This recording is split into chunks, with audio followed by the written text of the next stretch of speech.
আল্লাহর হাবিব বলেছেন, আল কুরআনু শাফিউম মুশাফফা, কোরআন হচ্ছে এমন একটি কিতাব যেই কিতাবের শাফায়াত, যেই কিতাবের সুপারিশ কিয়ামতের দিন যিনি কবুল করবেন, গলার আওয়াজ বড় করে সবাই বলেন তিনি কি? নবীজি বলেছেন, মান জাআলাহু আমামাহু কাদাহু ইলাল জান্নাহ, যারা কোরআনকে জীবনের সম্মুখ ভাগে রাখবে, অর্থাৎ জীবন পরিচালনার গাইডলাইন হিসাবে কোরআন যারা গ্রহণ করবে, কোরআনুল কারীম পড়ে, কোরআন বুঝে, কোরআনের রঙে রঙিন হয়ে, কোরআনের আন্দোলনের সাথে শামিল হয়ে কোরআনময় জীবন গঠন করবে যারা, কিয়ামতের দিন কোরআনের শাফায়াত পেয়ে যাবে তারা। ওমান জাআলাহু খালফাহু কাদাহু ইলান নার, নবীজি বলেছেন যে ব্যক্তি কোরআন থেকে মুখ ফিরিয়ে নিবে, কোরআন যারা গ্রহণ করবে না, কোরআন যারা পড়বে না, কোরআন যারা বুঝবে না, মানবে না, কোরআনের রঙে রঙিন হবে না, কোরআন থেকে যারা নিজেকে ফিরিয়ে রেখে কোরআনের সাথে যারা সম্পর্ক ছিন্ন করবে, কিয়ামতের দিন কোরআন তাদের বিরুদ্ধে দাঁড়িয়ে যাবে।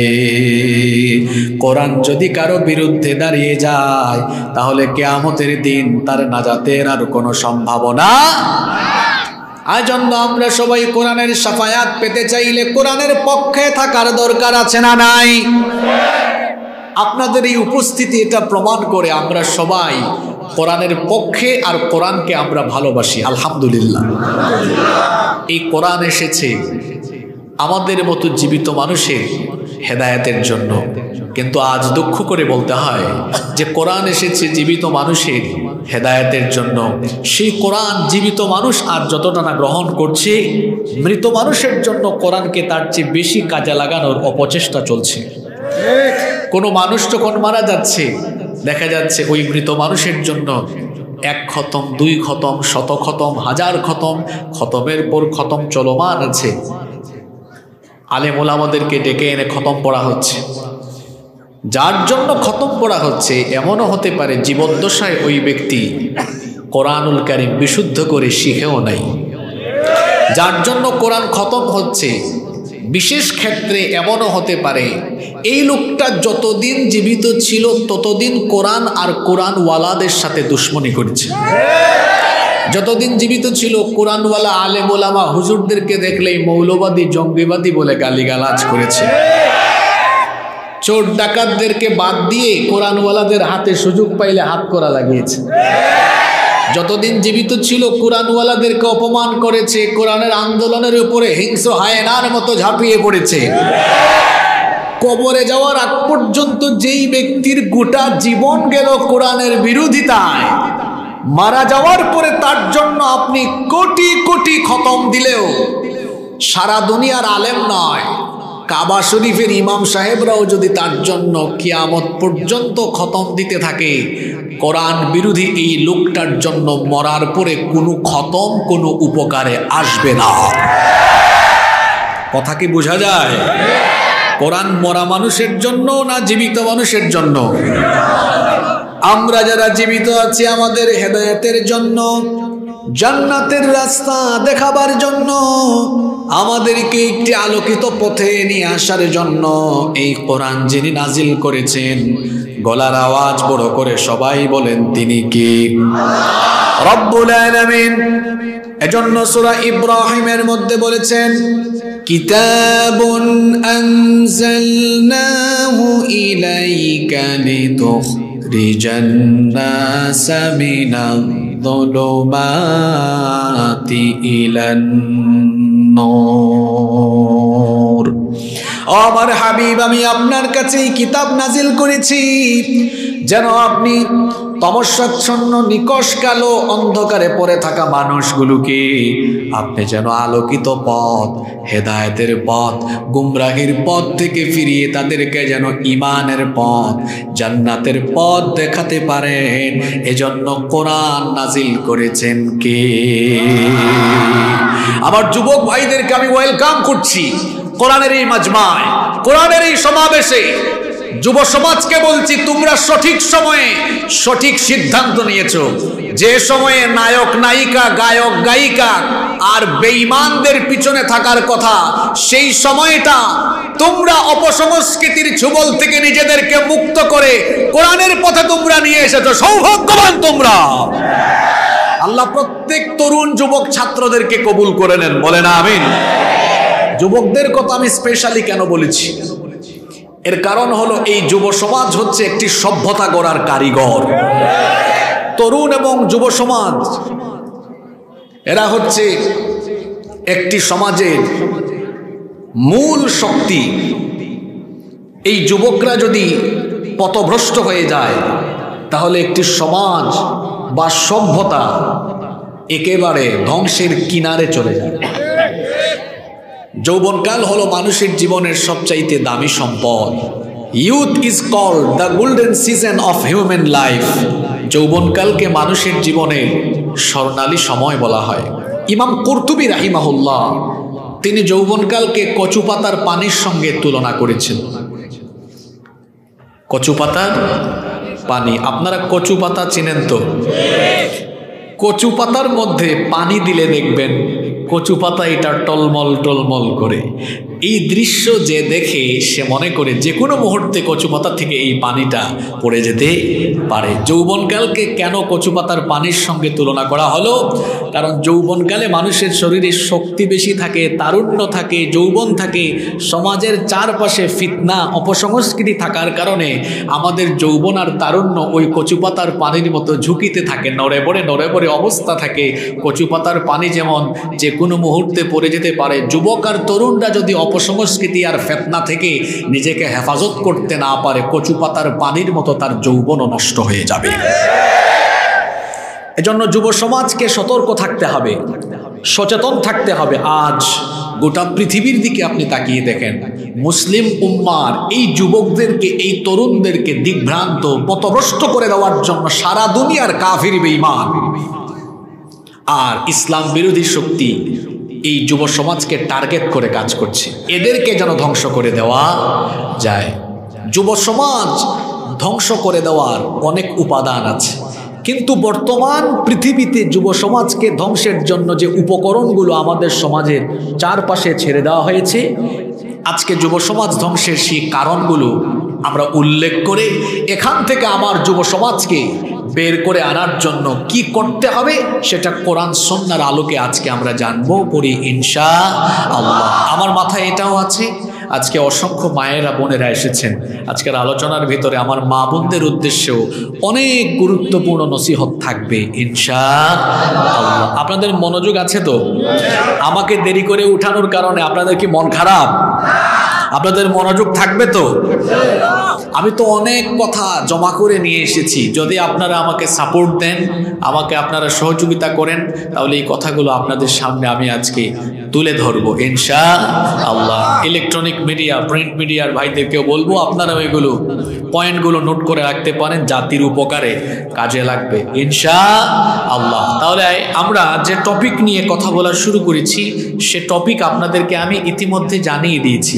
আমরা কথা বলছি যুব সমাজ ধ্বংসের কারণ এবং উত্তরণের জন্য যা প্রয়োজন সেটা আমরা আজকে উল্লেখ করব ইনশাআল্লাহ। বর্তমান যুব সমাজ ধ্বংস হওয়ার প্রথম এবং গুরুত্বপূর্ণ কারণ হলো মাদক আর জুয়ার সয়লাভ ঘটে যাওয়া।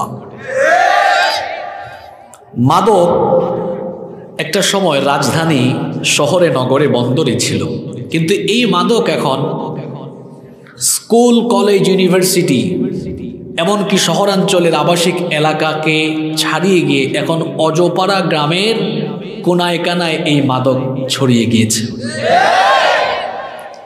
মাদক হচ্ছে একটি সমাজের যুব সম্প্রদায়কে ধ্বংস করে দেওয়ার জন্য একটি মারাত্মক উপাদান। আর এই মাদক গ্রহণের সবচাইতে বড় যে ক্ষতি সেটা হলো নিজের স্বাস্থ্যগত ক্ষতি। ফিজিক্যালি আপনি অনেক ক্ষতির সম্মুখীন হবেন। গোটা দুনিয়ার চিকিৎসা বিজ্ঞানীগণ এ ব্যাপারে একমত যে মাদক সেবনের ফলে, মাদক গ্রহণের ফলে মাদক সেবনকারী ব্যক্তি মারাত্মক ঝুঁকির মুখে এবং মারাত্মক রোগবালাইয়ের দিকে ধীরে ধীরে সে চলে যায়। এবং এই মাদক আর জুয়ার ফলে দাম্পত্য কলহ, পারিবারিক কলহ, সামাজিক বিশৃঙ্খলা, রাষ্ট্রীয় সন্ত্রাসের সৃষ্টি হয়। সুতরাং যে জিনিস গ্রহণ করলে পরে ব্যক্তি, পরিবার, সমাজ, রাষ্ট্র হুমকির মুখে পড়ে যায়, ইসলাম গোড়া থেকেই, মূল থেকেই সেটাকে হারাম করে দিয়েছে। এজন্য মুসলিম শরীফের হাদিসে নবীজি বলেছেন, কুল্লু মুস্কিরিন খামরুন, আল্লাহর হাবিব বলেছেন নেশা জাতীয় প্রত্যেকটি দ্রব্যই হলো মাদক, ওয়া কুল্লু মুস্কিরিন হারাম, আর যাবতীয় মাদক হলো হারাম। ওয়া মান শারিবাল খামরা ফিদ দুনিয়া ফামাতা ওয়া হুয়া ইউদমিনুহা লাম ইয়াতুব লাম ইয়াশরাবহা ফিল আখিরাহ। নবীজি বলেছেন মাদক হারাম জানা সত্ত্বেও এটিকে যারা গ্রহণ করবে কিয়ামতের দিন ওই ব্যক্তি জান্নাতের গন্ধ পাবে না, ওই ব্যক্তিকে শাস্তির সম্মুখীন যিনি করবেন, গলার আওয়াজ বড় করে সবাই বলেন তিনি কি? আমাদের সবচেয়ে বড় দুশমন হলো শয়তান।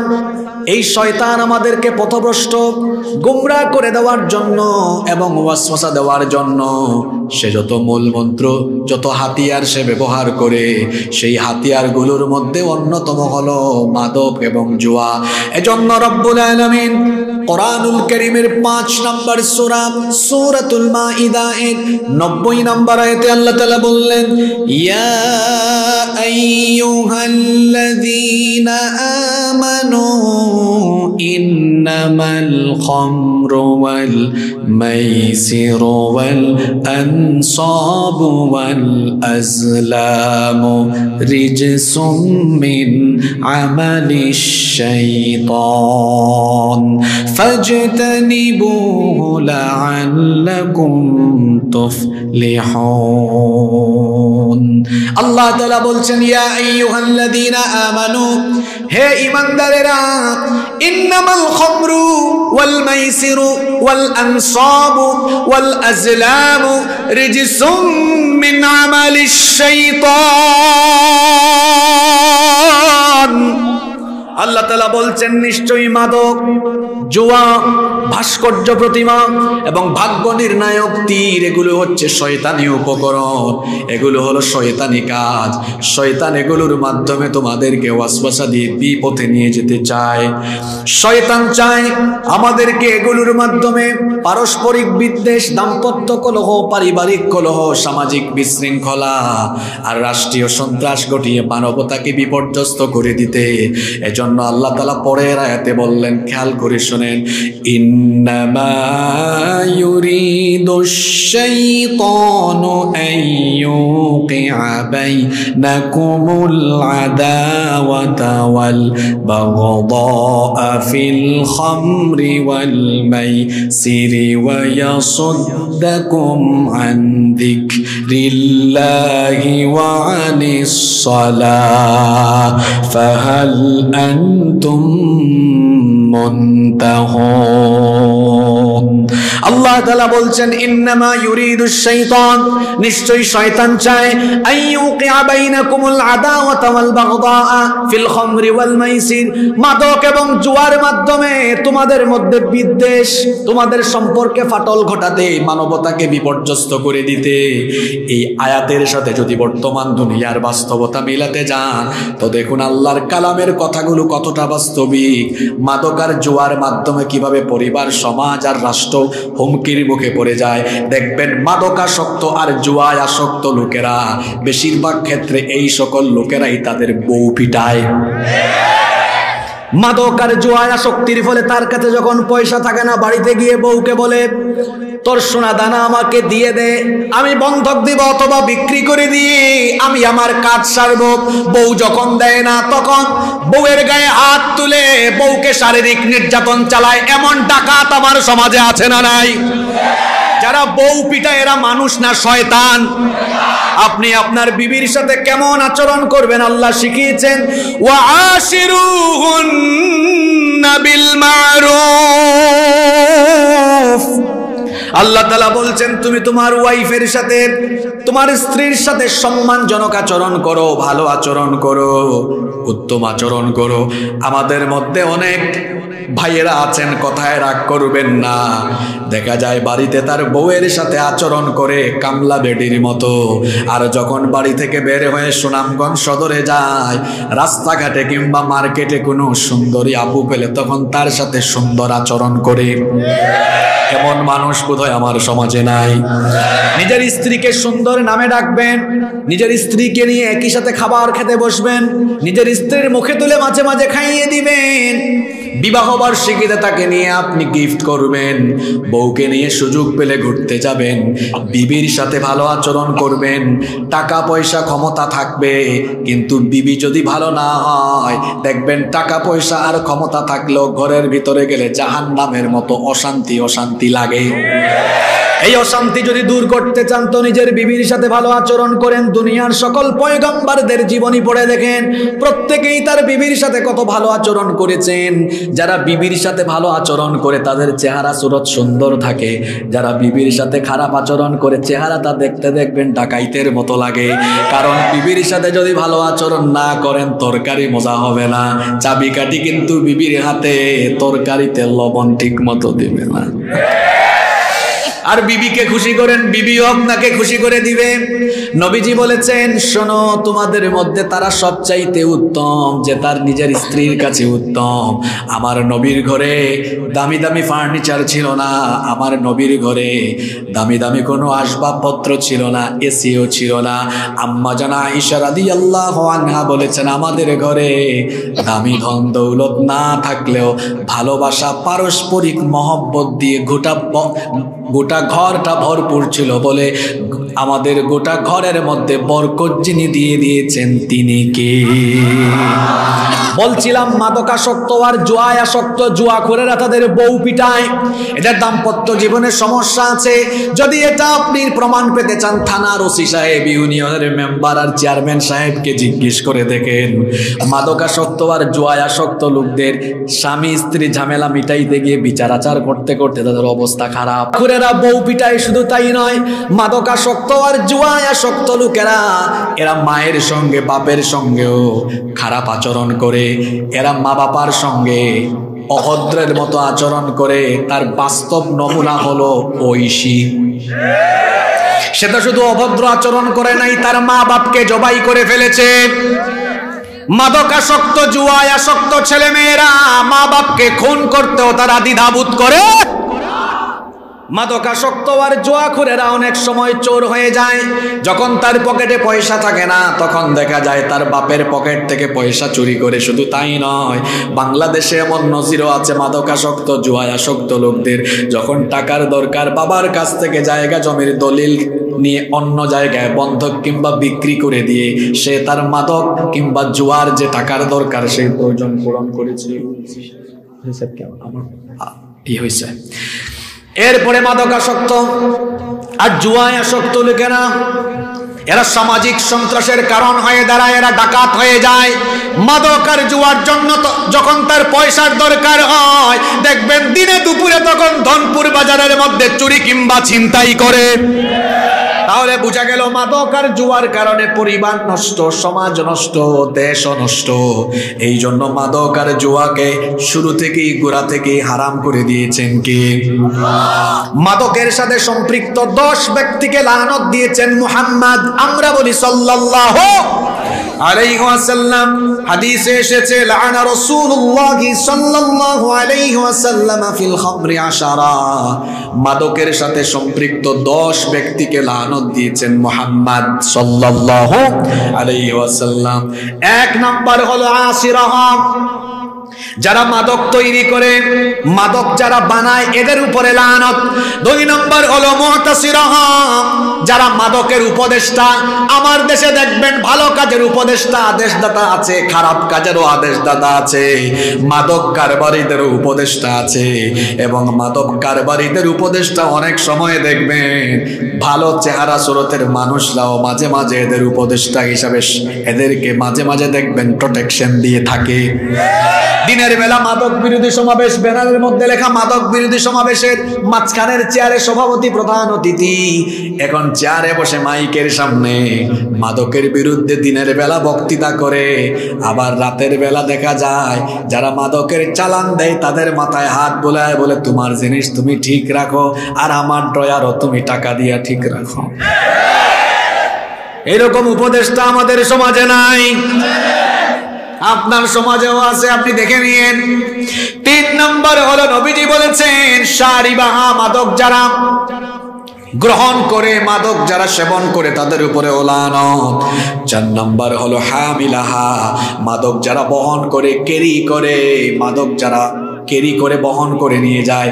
মনে করেন কোন বর্ডার দিয়ে মাদকের চালান আসলো, এটা যিনি ক্যারি করবেন, এমনকি ওই গাড়িটা যিনি ড্রাইভ করবেন, নবীজি বলেছেন তার উপরে লানত। 5 নম্বর হলো ওয়াল মাহমুলাতু ইলাইহি, যে অঞ্চলের দিকে এই মাদককে নিয়ে যাওয়া হয় ওই অঞ্চলের উপরে লানত। এরপরে 6 নম্বর হলো ওয়াসাকিয়াহা, যারা এই মাদক সার্ভ করে, মাদক যারা পরিবেশন করে।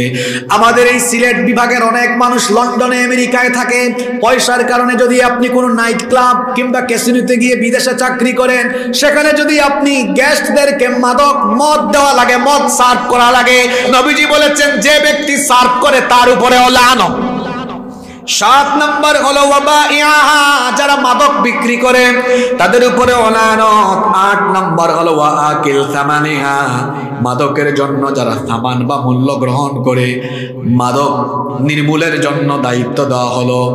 অবশ্য আমার দেশে নির্মূল নাই, আছে মাদক নিয়ন্ত্রণ অধিদপ্তর।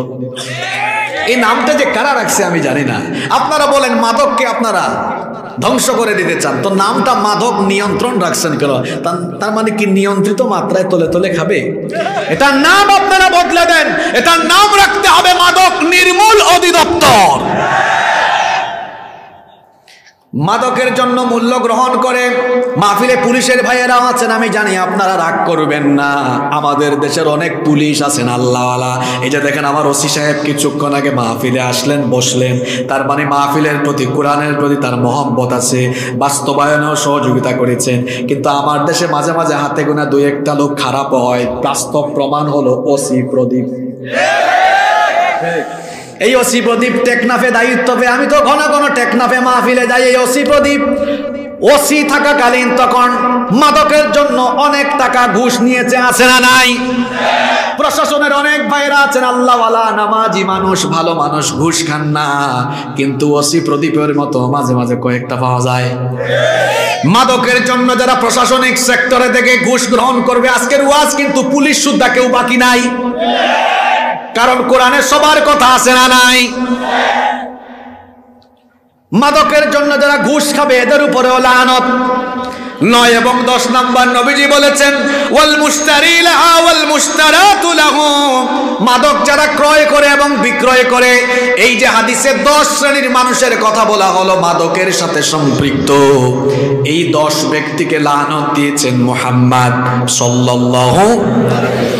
সবাই পুরুষোচিত কণ্ঠে জবাব দেন তো, আমরা নবীজির লানত চাই নাকি আমরা নবীজির শাফায়াত চাই? ও আল্লাহ, আপনি সাক্ষী থাকেন, দেখেন আপনার বান্দারা নবীর শাফায়াত চায়। তাহলে নবীজির শাফায়াত যদি, সুপারিশ যদি আমরা পেতে চাই, মাদকের সাথে আমাদের কোনো সম্পর্ক রাখা যাবে? মাদকের সাথে সম্পর্ক কাটো। মাদকের সাথে যেন আমাদের কোনো সম্পর্ক না থাকে। আমার যুবক তরুণ ভাইদেরকে অনুরোধ করে বলে যাচ্ছি, ভাইয়েরা স্কুলে কলেজে যারা পড়ো, বিশ্ববিদ্যালয়ে পড়ো, অথবা যারা ব্যবসা করছেন, আমার ভাইয়েরা এই সময়টাতে মাদক আর জুয়ায় লিপ্ত হয়ে আপনার জীবনের গোল্ডেন টাইমকে আপনি নষ্ট করে দিবেন না। বলছিলাম যুব সমাজ ধ্বংসের প্রধান কারণ হলো আজকে মাদক আর জুয়ার আগ্রাসন। আপনাদের কি কষ্ট হচ্ছে? এটা তো ধনপুর, সুরেশনগর, বেতাগড়ায় তরুণ যুব সংঘ, হুজুরও যুবক, আয়োজকও যুবক, উপস্থিত বেশিরভাগ যুবক। এটা ভালো না খারাপ? আমাদের দেশে এখন যুবকদের ঢল ইসলামের দিকে আসা শুরু হয়েছে, এজন্য ইসলাম বিরোধীদের মাথা খারাপ হয়ে গিয়েছে। তাদের জলাপোড়া নিয়ে তারা থাকুক, এটা আমাদের কোনো আপত্তি। ইসলাম ছিল, ইসলাম আছে, ইসলাম স্বমহিমায় দাঁড়িয়ে থাকবে। ইসলামের বিরুদ্ধে যারা থাকবে তারা টিকে থাকতে পারবে? উদাহরণ টাকলা মুরাদ, ইসলামের বিরুদ্ধে কথা বলেছে, মন্ত্রিত্ব গিয়েছে, এমপিগিরি ছিল, অবশেষে দলের টিকেটও গেল। তার বান্ধবীর সাথে মিলাইয়া দুজনে একই মার্কা নিল, দুজনেরই ট্রাক খাদে পড়ে গেল। কথাটা এই জন্য বললাম, আওয়ামী লীগ সরকার ক্ষমতায় আছে কিন্তু সে ক্ষমতায় থাকতে পারে নাই। আওয়ামী লীগ বিএনপি এটা আমাদের বড় পরিচয় না তো, আমাদের বড় পরিচয় আমরা মুসলমান। দেখেন এই মাহফিলে আমার ডানে বামে আওয়ামী লীগের মানুষ বসে আছেন, বিএনপির মানুষ আছেন, এই প্যান্ডেলে সব দলমতের মানুষ আছেন, কারণ এটা রাজনৈতিক সমাবেশ নয়, এখানে আমরা সবাই এসেছি মুসলমান হিসাবে কোরআনের সমাবেশে, ঠিক কিনা? আপনাদের কষ্ট হচ্ছে নাকি? আজকে অনেক কথা আছে, বলার সুযোগ দিবেন তো আপনারা ইনশাআল্লাহ। যুব সমাজ ধ্বংসের 2 নাম্বার কারণ হলো কাফির বেঈমান আর বিজাতীয়দের সংস্কৃতির অনুসরণ অনুকরণ। আমার সমাজে এগুলো আছে না নাই? কাফির বেঈমান বিধর্মীদের অনেক সংস্কৃতি আমরা গ্রহণ করি, নিজেদেরকে আমরা ধ্বংসের কিনারে নিয়ে গিয়েছি। আমার যুব সমাজ আজকে এই অপসংস্কৃতি থেকে রেহাই পাচ্ছে না। কাফির মুশরিক বিধর্মীদের সংস্কৃতির অনুসরণ যে আমার দেশে আছে, এর বাস্তব উদাহরণ হলো 31st নাইটের নোংরামি। 31st নাইটে যে নোংরামি হয়, এটার সাথে মুসলমানদের কোনো সম্পর্ক। আমার যুবক ভাইদেরকে আমি দৃষ্টি আকর্ষণ করছি, এই পোস্টারে ঠিক আছে মাশাআল্লাহ, আমার সাইদ ভাই তো স্মার্ট মানুষ, এই প্রথম কোনো মাহফিলে পেলাম পোস্টারের বেলায় কমিটি খুব সচেতন। ধন্যবাদ সাইদ ভাই আপনাকে। তিনি লিখেছেন 2024 খ্রিস্টাব্দ, আসল কথাটাই লিখেছেন, কিন্তু আমরা অনেকেই লিখি 2024 ইং। পৃথিবীতে ইংরেজি সাল বলতে সাইদ ভাই আমার খুব ওয়াজ শুনে তো মনে শুনছে, শুনে তারপরে এটা হয়তো এভাবে লিখেছে। ইংরেজি ক্যালেন্ডার বলতে পৃথিবীতে কোনো ক্যালেন্ডার নাই, এটা হলো খ্রিস্টানদের ক্যালেন্ডার। এই ক্যালেন্ডার শুরু হয়েছে কিভাবে? আমার যুবক ভাইদের দৃষ্টি আকর্ষণ করছি কিভাবে এটা শুরু হয়েছে। এটা অনেক আগে শুরু হয়েছে, আজ থেকে প্রায় 1600 বৎসর আগে 1582 খ্রিস্টাব্দে পোপ অষ্টম গ্রেগরি তৎকালীন রোমান জুলিয়ান ক্যালেন্ডার সংশোধন করে নতুন একটি ক্যালেন্ডার প্রবর্তন করেন, যেটার নাম হলো এই খ্রিস্টিয়ান বা খ্রিস্টীয় ক্যালেন্ডার। এবং এই ক্যালেন্ডারের গণনা তারা আরম্ভ করেছে। এই যে খ্রিস্টাব্দ, এটা ভাঙলে অর্থ করলে আপনি বুঝে ফেলবেন কোথার থেকে এটা এসেছে। খ্রিস্টাব্দ এটাকে ভাঙলে হবে খ্রিস্ট যুগ অব্দ সমান খ্রিস্টাব্দ। এখন আসেন, হু ইজ খ্রিস্ট? আমরা ঈসা নবীকে মনে করি নবী পয়গাম্বার, আর খ্রিস্টানরা তাকে বলে খ্রিস্ট। খ্রিস্টানরা তাদের মধ্যে কয়েক গ্রুপ, কেউ মনে করে ঈসা আলাইহিস সালাম তিনি সরাসরি আল্লাহ, কেউ বলে ইবনুল্লাহ আল্লাহর ছেলে, নাউজুবিল্লাহ। এই খ্রিস্ট মানে যিশু খ্রিস্ট। যিশু খ্রিস্ট জন্মের বছরকে তারা 1 ধরেছে। কত ধরেছে? ওখান থেকে গণনা শুরু করে 1 2 3 4 গুনতে গুনতে অব্দ এখন পর্যন্ত 2024 খ্রিস্টাব্দ। কথা কি বোঝা যায়? আচ্ছা, তাহলে এই ক্যালেন্ডারটা কি আমাদের? কাদের? খ্রিস্টানদের। খ্রিস্টানরা ডিসেম্বর মাসকে বছরের শেষ মাস হিসাবে নির্দিষ্ট করলো, জানুয়ারি মাসকে বছরের প্রথম মাস হিসাবে তারা নির্ধারণ করলো, আর 31st নাইট 31 ডিসেম্বরে তারা অশ্লীলতা, বেহায়াপনা, বেলাল্লাপনায় মেতে উঠছে। তারা মেতে উঠতেই পারেন, ওরা বেঈমান, ওদের ঈমান নাই, ওদের আখিরাত নাই, কিন্তু আমরা তো ঈমানদার, আমরা তো পরকালে বিশ্বাস করি, আমরা তো ওদের সংস্কৃতির অনুসরণ করতে পারি না। নবীজি বলেছেন, মান তাশাব্বাহা বিকওমিন ফাহুয়া মিনহুম, যে কোনো সম্প্রদায়ের অনুসরণ করে সে তাদের অন্তর্ভুক্ত হবে, আর যে যার অনুসরণ করবে তার সাথে তার হাসর হবে। এরপরে দেখুন, কিছুদিন আগে গেল 14ই ফেব্রুয়ারি। আমি দেখাচ্ছি যে আমার যুব সমাজকে কিভাবে নষ্ট করার চেষ্টা চলছে এই কাফির মুশরিকদের সংস্কৃতির অনুপ্রবেশ ঘটিয়ে। এটার নাম দেওয়া হয়েছে ভ্যালেন্টাইন ডে, এবং প্রতারণা করে এর বাংলা অনুবাদ করা হয়েছে ভালোবাসা দিবস। অথচ ভালোবাসা বাংলা শব্দ, এর ইংরেজি হলো লাভ, আর দিবসের ইংরেজি হলো ডে।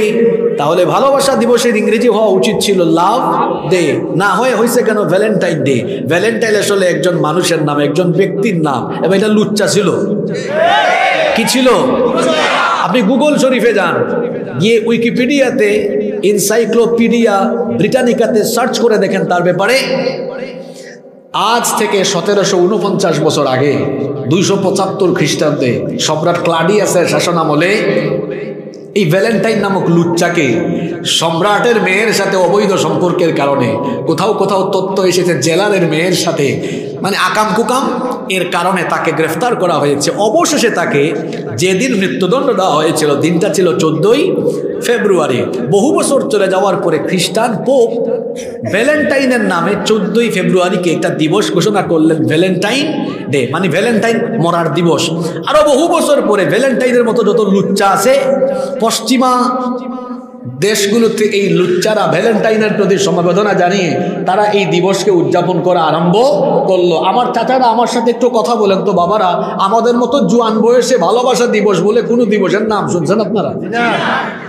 আমার দেশে কোন লুচ্চারা এগুলো নিয়ে আসছে আমি তার নাম সহ বলে দিই। এক পত্রিকার সম্পাদক শফিক রেহমান এবং তার সাথে কিছু সাংবাদিক নামের হলুদ সাংঘাতিক এবং এদের সাথে সাম্রাজ্যবাদী কিছু ব্যবসায়ী মিলে আমার দেশের চরিত্রবান এই যুবক তরুণদেরকে ধ্বংস করার জন্য, এদের চরিত্র নষ্ট করার জন্য এই লুচ্চা বদমাশগুলো ভালোবাসা দিবস নামক বেহায়া দিবসের আমদানি এই দেশে তারা ঘটিয়েছে। যুবকদেরকে বলছি বদমাশদের খপ্পরে পড়া যাবে না, লুচ্চা বদমাশদের খপ্পরে না পড়ে এদেশের হাজার হাজার উলামায়ে কেরাম আছেন তাদের সাথে সম্পর্ক রাখতে হবে। বলছিলাম আমার যুবক যুবতী তরুণ তরুণীদেরকে ধ্বংস করে দেওয়ার জন্য আজ কাফিরি মুশরিকদের সংস্কৃতি চাপিয়ে দিয়ে অপসংস্কৃতির ছোবলে তাদেরকে ধ্বংস করে দেওয়া হচ্ছে। আমার ভাইয়েরা খবরদার, এই কাফির বেঈমানদের সংস্কৃতির অনুসরণ অনুকরণ করে নিজেকে শেষ করে দিবেন না। আল্লাহ তাআলা কোরআনুল কারীমের 11 নম্বর সূরা হুদের 113 নম্বর আয়াতে বলেছেন, ওয়ালা তারকানু ইলাল্লাযীনা যালামু ফাতামাসসাকুমুন নার ওয়া মা লাকুম মিন দুনিল্লাহি মিন আউলিয়া সুম্মা আল্লাহ তাআলা বলছেন যারা নিজেদের উপরে সীমা লঙ্ঘন জুলুম করে, এখানে জুলুম শব্দে তাফসীর খুললে দেখবেন জুলুমের অর্থ করা হয়েছে শিরক, অর্থাৎ মুশরিকদের অনুসরণ করো না, অনুকরণ করো না। যদি তাদের অনুসরণ অনুকরণ করো ফাতামাসসাকুমুন নার, তোমাদেরকে জাহান্নামের আগুন স্পর্শ করবে এবং সেই জাহান্নামে তোমাদের জন্য কোনো অভিভাবক থাকবে না, সাহায্যকারীও থাকবে না। তাহলে আল্লাহর জাহান্নামের আগুন থেকে বাঁচার জন্য ইহুদি খ্রিস্টান কাফের মুশরিক বিধর্মী বিজাতীয়দের সংস্কৃতি থেকে আমার আপনার বেঁচে থাকার দরকার আছে না নাই? সামনে আসবে দুর্গা পূজা, আসলে আমার দেশের একদল লোক শুরু করবে ধর্ম যার যার উৎসব, বলে এটা নাকি সার্বজনীন। আমার হিন্দু ভাই বোনদেরকে জিজ্ঞেস করবেন, আমি হিন্দু ভাই বোনদেরকে সম্মান করি, শ্রদ্ধা করি, তাদের সাথে আমাদের কোনো দুশ্মনী নাই। আমাদের বাংলাদেশে সুন্দর সম্প্রীতি আছে, এদেশে রোজা পূজা একসাথে হয়, হিন্দু মুসলিমের মধ্যে কোনো ঠেলাঠেলি আমাদের নাই। আমাদের আপত্তি হলো হিন্দু ভাই বোনদের প্রতি না, আপত্তি হলো আমাদের মুসলমান নামধারী কিছু মুনাফিকদের প্রতি, যারা হিন্দুদের একটা ধর্মীয় অনুষ্ঠানকে মুসলমানদের সমাজে সার্বজনীন বলে প্রচার করে মুসলমানদের ঘাড়ে বিধর্মীদের সংস্কৃতি চাপিয়ে দিতে চায়। হিন্দু ভাই বোনদের প্রতি আমাদের কোনো আপত্তি, এটা তাদের উৎসব, তারা পালন করুক, রাষ্ট্র তাদেরকে নিরাপত্তা দিবে, সহযোগিতা করবে, প্রশাসন নিরাপত্তা দিবে, আমাদের কোনো আপত্তি। কেউ যদি বলে বিল আমার মাছ সবার, তা মানবে কেউ? পুকুর আবু সাইদ ভাইয়ের, মাছ সবার, আবু সাইদ ভাই মানবে এটা? জীবনেও মানবে না। পুকুর যার, মাছ তার। কেউ যদি বলে এই বাজারের একটা দোকান আব্দুল করিম সাহেবের, কিন্তু দোকানের মাল সামানা গোটা এলাকার মানুষের, দোকানদার ঝাড়ু নিয়ে বসবো, আয় তোরে ঝাড়ু দিয়া পিটাবো। দোকান যার, পণ্য তার, পুকুর যার, মাছ যার, ধর্ম যার, উৎসব তার। সুতরাং এ ব্যাপারে এই জাতির মানুষকে কলা দেখাইয়া মূলা খাওয়ানো যাবে না। কথা কি বোঝা যায়? 3 নম্বর, আমার যুব সমাজকে এমনকি আমার আপনার ইমানকে নষ্ট করে দেওয়ার জন্য আজকের 3 নম্বর মারাত্মক উপাদান হলো আকাশ সংস্কৃতির উপাদান, আকাশ সংস্কৃতি। এখন আকাশ থেকে সংস্কৃতি আপনার ঘরে ঘরে, আপনার পকেটে। বলবেন হুজুর আকাশ থেকে সংস্কৃতি আসছে কেমনে? ওই মহাশূন্যে স্যাটেলাইট স্থাপন করার কারণে এখন আপনার ঘরে ঘরে নোংরামি ঢুকে গিয়েছে। এই স্যাটেলাইটের কারণে বিজ্ঞানীরা বলেছেন, স্যাটেলাইটের কারণে বর্তমানে সারা দুনিয়ায় 13,000-এরও বেশি টেলিভিশন চ্যানেল রয়েছে। আর কত হাজার কোটি মোবাইল যে পৃথিবীতে আছে আমারও জানা নাই। এই টেলিভিশন আর মোবাইলের কারণে এখন সংস্কৃতি মানুষের, অপসংস্কৃতি মানুষের চোখের সামনে চলে এসেছে। আকাশ সংস্কৃতির আগ্রাসনে পড়ে আজ যুবকরা তাদের চরিত্র নষ্ট করছে। দেখবেন অনেক যুবকেরা আছে চুল কাটে মেসি স্টাইলে, নেইমার স্টাইলে। মেসির বাড়ি হলো আর্জেন্টিনা, নেইমারের বাড়ি হলো ব্রাজিলে। এখন ধনপুরের যুবকেরা কোনোদিন মেসিকে সরাসরি দেখে নাই, নেইমারকেও দেখে নাই, কিন্তু মেসির মতো কাটিং করে চুল রাখলো, নেইমারের মতো কাটিং দিয়ে চুল রাখলো কেন? কারণ এই আকাশ সংস্কৃতির কারণে ধনপুরের থেকে সে মেসি আর নেইমারের চুলের কাটিং দেখে তারপর রেখেছে। এরকম মেসি কাটিং, নেইমার কাটিং চুল বোধহয় আমাদের সমাজে নাই। আমাকে তো অনেক উঁচা চেয়ারে বসিয়েছেন, এই জন্য আমি এখান থেকেই ভালো দেখতে পাচ্ছি, আলহামদুলিল্লাহ। অনেক যুবকের চুলের কাটিং দেখলে লজ্জা লাগে, ডানেও নাই, বামেও নাই, পিছনেও নাই, আছে শুধু মাঝখানে। চুলের স্টাইল দেখলে মনে হয় যেন দেশি মুরগের ঝুট। এটাকে নাম দিছি আমি মুরগার চুট কাটিং। আছে না নাই? হায় রে হায়, এই আকাশ সংস্কৃতির আগ্রাসনে পড়ে আমার যুবকদের চুলের যে কাটিং। কিছুদিন আগে আমি সেলুনে গেলাম চুল কাটার জন্য। এই সেলুন আমার পরিচিত সেলুন, চট্টগ্রামের কাহিনী। তো এটা হচ্ছে জেন্টস সেলুন। গেলাম, দরজা খুলি নাউজুবিল্লাহ বলে আমি আবার চলে আসতেছি। নাপিত ভাই আমাকে ডাক দিয়ে এলো, হুজুর আপনি নাউজুবিল্লাহ বলে দরজা লাগায় চলে যাচ্ছেন কেন? বললাম ভাই এত বছর ধরে জানতাম এটা হলো জেন্টস সেলুন, কিন্তু জেন্টসের পাশাপাশি লেডিসের কাম আরম্ভ করছে, একটা সাইনবোর্ড লাগাবেন না? তাহলে তো আমি আসতাম না। কই হুজুর লেডিস পাইছেন কোথায়? আমি বললাম এই তো। দরজা খোলার পরে দেখলাম আমাদের এক ভাই, নাপিত ভাই, তিনি চিরুনি দিয়ে লম্বা চুলগুলো আঁচড়াইতেছেন। অনেক লম্বা চুল, মিনিমাম 24-26 ফুট হবে। তো বললেন হুজুর এত লম্বা চুল দেখছেন তো কি হয়েছে? আমি বললাম কি হয়েছে মানে? এখানে যে মেয়েদের চুল কাটা আরম্ভ করছেন এটা আগে বলবেন না, জানলে তো আমি আসতাম না। কই হুজুর উনি তো কোনো মেয়ে না, আসেন ভিতরে আসেন, উনি তো হলো ভাইয়া। আমি বললাম ভাই কি বলেন আপনি? সত্য ঘটনা এটা। ঢুকলাম, আমি ঢুকার পরে দেখলাম হ্যাঁ আসলেই তো এটা ছেলে। বললাম কানে কানে ভাই উনার চুল এমন কেন? কই উনি আসলে একজন বাউল, গান গাওয়ার সময় একটু চুলটা ঝাঁকুনি মারে। এখন এই আউল বাউলদেরকে মোবাইলে দেখে অনেক যুবকেরা আছে এরকম চুল রেখে ধনপুর সুরেশনগর আর বেতাগড়ায় হাঁটাহাঁটি করে। পেছন থেকে দেখলে মনে হয় এটা কোনো বোন হবে, কিন্তু সামনে গিয়ে দেখা যায় এটা বোন না, এটা হলো ভাই। এরকম আপুমার্কার চুলের কাটিং ছেলেদের মধ্যে আছে না নাই? আবার মহিলারাও আছে, মহিলাদের চুল লম্বা থাকলেই তো মহিলাকে মহিলার মতো লাগে। কিছু মহিলা আছে চুল কাটতে কাটতে আমাদের মতো বানায় ফেলে। অবশ্য এমন মহিলা আমাদের সুনামগঞ্জে নাই। ইন্না লিল্লাহি, এগুলো মহিলা এখানেও আছে। যে সকল নারী পুরুষ হতে চায় আর যে সকল পুরুষ নারী হতে চায় তাদেরকে লানত দিয়েছেন মুহাম্মদ সাল্লাল্লাহু। এখন তো নারী পুরুষ আর পুরুষ নারী হওয়ার জন্য সব চলে মনে মনে। কি চলে? এদের নাম হলো মনস্তাত্ত্বিক লিঙ্গবাদী। একজন পুরুষ পুরুষের মতো কথা বলে, চুল আছে, দাড়ি আছে, গোফ আছে, আমি দেখতে পুরুষের মতো হলেও মনে মনে আমি মহিলা। কণ্ঠ মেয়েদের মতো, মেয়েদের সব জিনিসপত্রই আছে, কয় মনে মনে আমি পুরুষ। এগুলোকে আপনাদের কিচ্ছা শোনাইতেছি? আপনারা ক্লাস 6-7 বই খুলে দেখবেন, ট্রান্সজেন্ডার আছে শরীফ থেকে। ইবলিস এখন রিটায়ার্ডে চলে গেছে, কারণ ইবলিস ভাবতেছে যে আমার চেয়ে বড় বড় ইবলিস গুলো আশেপাশে আছে, তো আমিও জানতাম না। শোনেন, এখানে আপনারা সকল দলের মতের মানুষ আছেন, আমি জানি। আপনারা আমার কথা বোঝার চেষ্টা করেন। এই যে 6-7 আপনার ছেলে বা মেয়েও পড়তে পারে।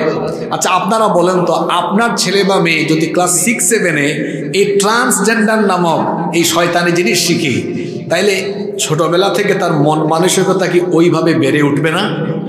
বেড়ে উঠবে। এখন মনে করেন একটা ছেলের নাম মুন্না, ক্লাস 7-এ এই শয়তানি পড়ছে, তার মন মানসিকতাও ওইদিকে আছে। এখন সে কলেজে বা বিশ্ববিদ্যালয়ে ভর্তি হওয়ার পরে, মনে করেন ভার্সিটিতে যাওয়ার পরে তার হলে সিট লাগবে, হোস্টেলে সিট লাগবে। এখন ইউনিভার্সিটিতে স্যারদেরকে বললো, স্যার আমার সার্টিফিকেটের নাম লেখা মুন্না, আমি দেখতেও মুন্না, এখন আমার হোস্টেলে সিট লাগবে, এখন আমি আর মুন্না না, মনে মনে আমি মুন্নি। এখন আমাকে মহিলাদের হোস্টেলে সিট দেন। আমরা এগুলো ছোটবেলায় পড়ে আসছি। স্বীকৃতি, বৈধতা, সমর্থন দিতে হবে। মনে করেন এখন যদি মুন্নাকে মেয়েদের হোস্টেলে সিট দেওয়া হয়, মনে মনে সে মুন্নি, তো মেয়েদের প্রাইভেসি ঠিক থাকবে?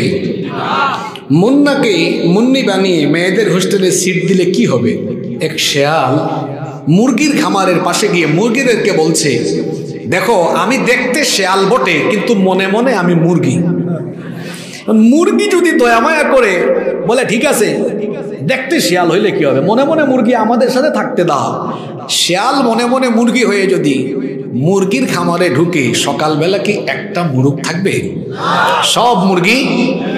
শিয়াল মনে মনে মুরগি হয়ে মুরগির খামারে ঢুকলে মুরগির পরিণতি যা হবে, মুন্না মনে মনে মুন্নি হয়ে মহিলাদের হোস্টেলে ঢুকলে মেয়েদের পরিণতিও তাই হবে। শুধু কি তাই?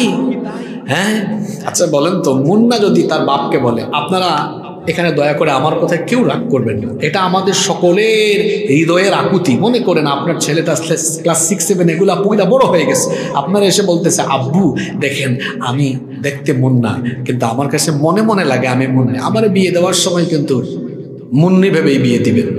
এখন তারা যদি কোনো ছেলের সাথে বিয়ে দেন, তো বাসর ঘরে তো সব উলট পালট হয়ে যাবে, কারণ জিনিস তো দুইটাই একজাত।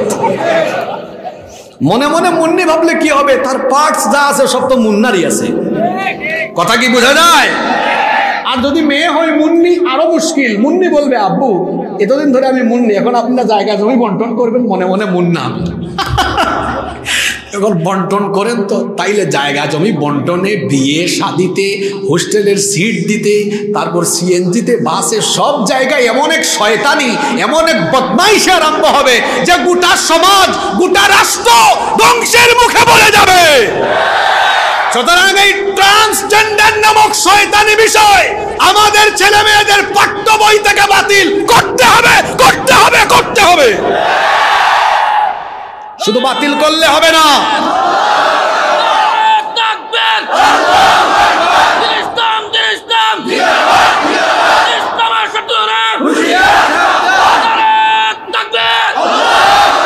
মাননীয় প্রধানমন্ত্রীকে আমরা ধন্যবাদ জানাই। 2023 সালে বান্দরের ঘরের বান্দররা বান্দামি ঢুকিয়েছিল। আলেম ওলামাদের প্রতিনিধি দল ওনার সাথে দেখা করার পরে তিনি আশ্বস্ত করেছিলেন এটা বাদ দেওয়া হবে। বিতর্কিত বিষয়গুলো 24 সালে বাদ দেওয়া হয়েছে, এজন্য তিনি ধন্যবাদ পেতেই পারেন। ধন্যবাদ দেওয়ার পাশাপাশি আমরা ওনাকে বলবো, এখানে এনএসআই ডিবি গোয়েন্দার ভাইরা থাকলে আপনারা খবরগুলো পৌঁছে দিবেন, এগুলো আমাদের মনের আকুতি। আমরা তার কাছে দাবি করছি, যারা আমাদের পাঠ্য বইয়ের ভিতরে এই নোংরাময়গুলো ঢুকিয়েছে, এগুলো উনার নির্দেশে তো বাতিল হবেই। বাতিল হওয়ার পাশাপাশি যারা এগুলো ঢুকিয়েছে এরা দেশের সম্পদ নষ্ট করেছে।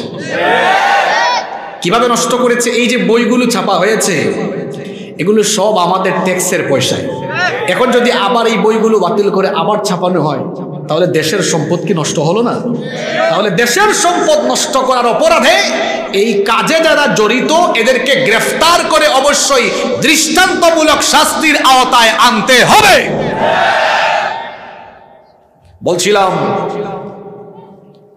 আকাশ সংস্কৃতির আগ্রাসনে আমার যুব সমাজ আজকে নষ্ট হয়ে যাচ্ছে। আমার যুব সমাজকে বলবো, আউল বাউল, নায়ক নায়ক, গায়ক গায়িকা আমাদের আদর্শ নয়। আমাদের আদর্শ হচ্ছেন মুহাম্মদ সাল্লাল্লাহু আলাইহি ওয়াসাল্লাম। কষ্ট হচ্ছে না তো আপনাদের? 12টা পর্যন্ত চলবে তো? চলবে তো? আচ্ছা, পরে দেখা যাবে। নাম্বার 4, সামনে আরো গুরুত্বপূর্ণ বিষয় আছে। নাম্বার 4, 4 নাম্বার যুব সমাজ ধ্বংসের 4 নাম্বার কারণ হলো গান বাজনা, অশ্লীল নাটক, সিনেমার সয়লাভ ঘটে যাওয়ায় যুব সমাজ চরিত্রহীন হয়ে যাচ্ছে। দেখা যাচ্ছে গান বাজনা আমাদেরকে এমন ভাবে আক্রান্ত করেছে, আপনারা আমার কথায় কেউ রাগ করবেন না, আমরা নামে মুসলমান কিন্তু বেশিরভাগ মুসলমানের বাড়িতে বিয়ে শাদী এখন যেন গান বাজনা ছাড়া শুরুই হয় না। আমরা ওয়াজও শুনি, মাহফিলেও আসি, আবার বিয়ে বাড়িতে দেখা যায় বিয়ের আগের রাতে আমরা নাচ গান বাজনাও করি। এটা কোন জাতের মুসলমান? ওয়াজও শুনে, নামাজেও যায়, গান বাজনাও বাজায়। দুই দিকে থাকা তো মুমিনের স্বভাব না, দুই দিকে যাওয়া হলো মুনাফিকের স্বভাব। একজন মুমিন সব সময় একদিকে থাকবে, আর সেই দিকটার নাম হলো ইসলাম। ইসলাম নাই যেখানে মুমিন থাকবে না, সেখানে গান বাজনা দিয়ে আমরা যেন বিয়ে শাদীগুলো উদ্বোধন না করি। আমার যুবক আর তরুণ ভাইয়েরা যারা বিবাহ করেন নাই, তাদের কাছে আমার আর্জি হলো, তাদের কাছে আবেদন হলো, সিদ্ধান্ত নিতে হবে সুন্নতি তরিকায় আমরা বিয়ে করব। গান বাজনা আর গায়ে হলুদের মতো নোংরামি দিয়ে নয়, আলেমদেরকে দাওয়াত করে দুয়ার অনুষ্ঠানের মাধ্যমে আমরা আমাদের দাম্পত্য জীবন শুরু করব ইনশাআল্লাহ। আর যারা বিয়ের মতো ইবাদত, বিয়ের মতো একটা গুরুত্বপূর্ণ ইবাদত গান বাজনা দিয়ে আরম্ভ করে, আল্লাহর কসম করে বলছি, ওই ছেলে মেয়েদের দাম্পত্য জীবনের ফলে তাদের ঘরে যে ছেলে মেয়ে আসবে সবগুলো ঝাঁকানাকা মার্কা হবে। কারণ তাদের বিয়েই ছিল ঝাঁকানাকা মার্কা। শুরু হইছে যেমনে, ফলাফল আসবে তেমনে। এজন্য খবরদার, গান বাজনা মুক্ত বিয়ে আমরা আমাদের ধনপুর, সুরেশনগর, বেতাগড়া, বিশ্বম্ভপুরে প্রচলন করব ইনশাআল্লাহ। আর আমার ভাইদেরকে বলবো, খবরদার গান শুনবেন না, আজে বাজে গান শুনবেন না। আল্লাহর হাবিব বলেছেন, আল গিনা ইয়ামবুতুন নিফাকু ফিল কলবি কামা ইয়ামবুতুল মাউজ যারা। আল্লাহর নবী বলেছেন, পানি সেচ দিলে যেমন জমিনের উর্বরতা বাড়ে, ফসল যেমন ভালো হয়, ঠিক তেমনি গান বাজনার কারণে মানুষের অন্তর আরো বেশি নিফাকগ্রস্ত হয়। গান বাজনা শোনার কারণে মানুষের অন্তরটা নাপাক হয়ে যায়, খারাপ হয়ে যায়। তখন তার অন্তরের মধ্যে আজে বাজে চিন্তা চলে আসে। আমার ভাইদেরকে, বোনদেরকে, মাদেরকে, বাবাদেরকে সবাইকে বলবো, যদি আমাদের গান শুনতে মন চায় তো আমরা ইসলামিক নাশিদ শিল্পী আছেন, তাদের ইসলামিক নাশিদ গজল এখন ইউটিউবে আছে না নাই? সেগুলো আপনি শুনেন। কলরব আছে, সাইমুম আছে, শশাস আছে, এদেশে হাজার। আকাশ বাতাস দেখবি যদি আয় রে সাগর, আকাশ বাতাস দেখবি যদি আয়। কি চমৎকার লিখেছেন! কত নামাজি ছিলেন আমরা জানি না, তবে কি সুন্দর আকুতি করে গিয়েছেন মরার আগে। আজানের প্রতি তার মহব্বত ছিল, তার লেখা দেখেই বোঝা যায়। কি সুন্দর লিখে গেলেন, মসজিদেরই পাশে আমায় কবর দিও ভাই, যেন করে থেকে মুয়াজ্জিনের আযান শুনতে পাই।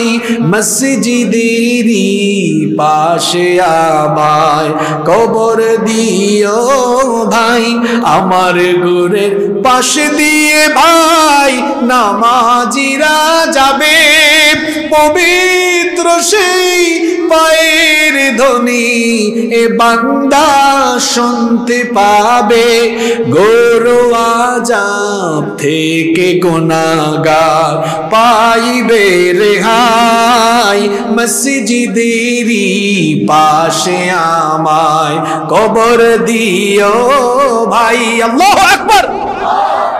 এই যে রমজান মাস আসতেছে, রমজান এরপরে আবার ঈদ, ঈদের জন্য তিনি গান লিখে দিয়েছেন। যদিও অনেকে এটাতে বাজনা ঢুকাইয়া গানটাকে নাপাক করে ফেলেছে, কি সুন্দর করে গিয়েছেন। অমন রমজানের ওই রোজার শেষে এলো খুশির ঈদ, তুই আপনাকে আজ বিলিয়ে দেশন আসমানি তাগিদ। অমন রমজানের ওই রোজার শেষে এলো খুশির ঈদ। আল্লাহু আকবার পড়েন। আমি কাজী নজরুল ইসলামের প্রচন্ড ভক্ত। এত সুন্দর সুন্দর লেখা তিনি উপহার দিয়েছেন। বাংলাদেশে অন্য কোন কবি এত সুন্দর লেখা ইসলামের জন্য, রাসূলের জন্য উপহার দিতে পারে নাই। আল্লাহু আকবার। এই সুনামগঞ্জ থেকে আমরা দোয়া করছি, আল্লাহ জাতীয় কবির কবরকে তুমি জান্নাতুল ফেরদাউস বানায়া দাও। তিনি সত্যপন্থী ছিলেন। হ্যাঁ, আসলে তিনি বিশ্বকবি, খালি জাতীয় কবি না। যখন ব্রিটিশদের গোলামি করে কেউ কেউ লিখেছে, আমারও পরানো যাহা চায় তুমি তাই তাই গো, আমি নাম বললাম না, তখন আমার জাতীয় কবি লিখেছেন, কারার ওই লৌহ কপাট ভেঙে ফেল কররে লোপাট, রক্ত জমাট শিকল পূজার পাষাণ বেদী। আল্লাহু আকবার। প্রতিটা কবিতা তার রক্ত গরম করে দেয়, উন্মাদনা সৃষ্টি করে, বিপ্লবী চেতনা মানুষের মাঝে সৃষ্টি করে। যুবকদেরকে বলছি, যদি শুনতে মন চায় নজরুলের সেই ইসলামী গানগুলো শোনো ভাই। গান বাজনা শুনে নিজেকে নাপাক করে ফেলিও না। আল্লাহ আমাদেরকে বুঝার তৌফিক দেন। নাম্বার 5, আজকে আমাদের যুবকদেরকে ধ্বংস করে দেওয়ার অন্য আরেকটি 5 নম্বর গুরুত্বপূর্ণ উপাদান হলো শিক্ষা ব্যবস্থা থেকে ইসলামকে টোটালি বাদ দিয়ে দেওয়া। আপনি কষ্ট পেলে আমার কিছু করার নাই, কথা বলতে হবে, যেগুলো বলা দরকার সেগুলো বলতে। আমার উপরে আলিয়া মাদ্রাসার হুজুররা খুব খারাপ, খুব মনক্ষুণ্ণ। গত মাসখানেক আলিয়া মাদ্রাসার অনেক হুজুররা আমাকে ফোন করেছেন, অনেকে অনেক কটু কথাও বলেছেন। আমি এই কটু কথার কোনো ধার ধারি না। আমি জীবনে কোনোদিন কওমি মাদ্রাসায় পড়ি নাই। আলিয়া মাদ্রাসায় পড়েছি, স্কুলে পড়েছি, আলিয়া মাদ্রাসায় পড়েছি, ইউনিভার্সিটিতে তাফসীর নিয়ে পড়াশোনা করেছি। কিন্তু জাতির এই ক্রান্তি লগ্নে কওমি অনেক উলামা মাশায়েখ এই শিক্ষানীতি নিয়ে যে অবদান রেখেছেন, আমাদের আলিয়া মাদ্রাসার অনেক হুজুরদেরকে আমরা এই ক্রান্তি লগ্নে রেখেছি একদম মুখের মধ্যে তুলা ঢুকায় রাখতে। আমি গত পরশুদিন যখন ব্রাহ্মণবাড়িয়া মাহফিল শেষ করে মৌলভীবাজারে আসতেছিলাম, আমি দেখলাম কুমিল্লা বরুড়ার এক ফাজিল মাদ্রাসা থেকে 3টা বাস ভরে মাদ্রাসার লম্বা দাড়িওয়ালা হুজুররা তাদের আলিম ফাজিল পর্যন্ত ছেলে মেয়েদেরকে 3টা বাস ভরে নিয়ে যাচ্ছেন শিক্ষা সফরে। আমি আলিয়া মাদ্রাসায় পড়াশোনা করেছি, আমি নিজেও, আমরা এগুলা পড়াশোনাকালীন সময়ে চিন্তাও করতে পারি নাই। আমি যখন মাদ্রাসায় পড়েছি ছেলে মেয়েদের ক্লাস আলাদা হয়েছে, শিক্ষা সফর হয়েছে ছেলেদেরকে নিয়ে আলাদা, মেয়েদেরকে নিয়ে মহিলা যে উস্তাজা বা ম্যাডামগণ থাকেন আশেপাশে কোথাও সকাল 10টা-11টায় গিয়ে দুপুরের আগে চলে আসছেন। আপনার মেয়ে রাত বিরাতে 2 দিন 3 দিনের সফরে যাক, এটা কি কেউ চান? কথা বলেন, চান? এটা সফরে যাবে, তার সহপাঠীরা সিনিয়র জুনিয়র শিক্ষক থাকবে, কোথায় কোন অঘটন হওয়া যায় বলা যায়? এখন চুপ থাকার সময় না, এখন এগুলো বলতে হবে। আমি নিজের চোখে দেখেছি, আমার সফর সাথীরা ছিল, তারাও দেখেছে। কয়েকজনকে বলেই ফেলেছি আমি যে মাদ্রাসায় যদি এই দশা হয় তো আমাদের থেকে শিখবে কারা? আমাদের থেকে তো শিখতে হবে। আমরাই যদি এগুলো শিখাই তো জাতি কোন দিকে চলে যাবে? বলছিলাম যুবকদের চরিত্র নষ্ট করার জন্য পাঠ্য বই থেকে ইসলামকে কি করে দেওয়া হয়েছে।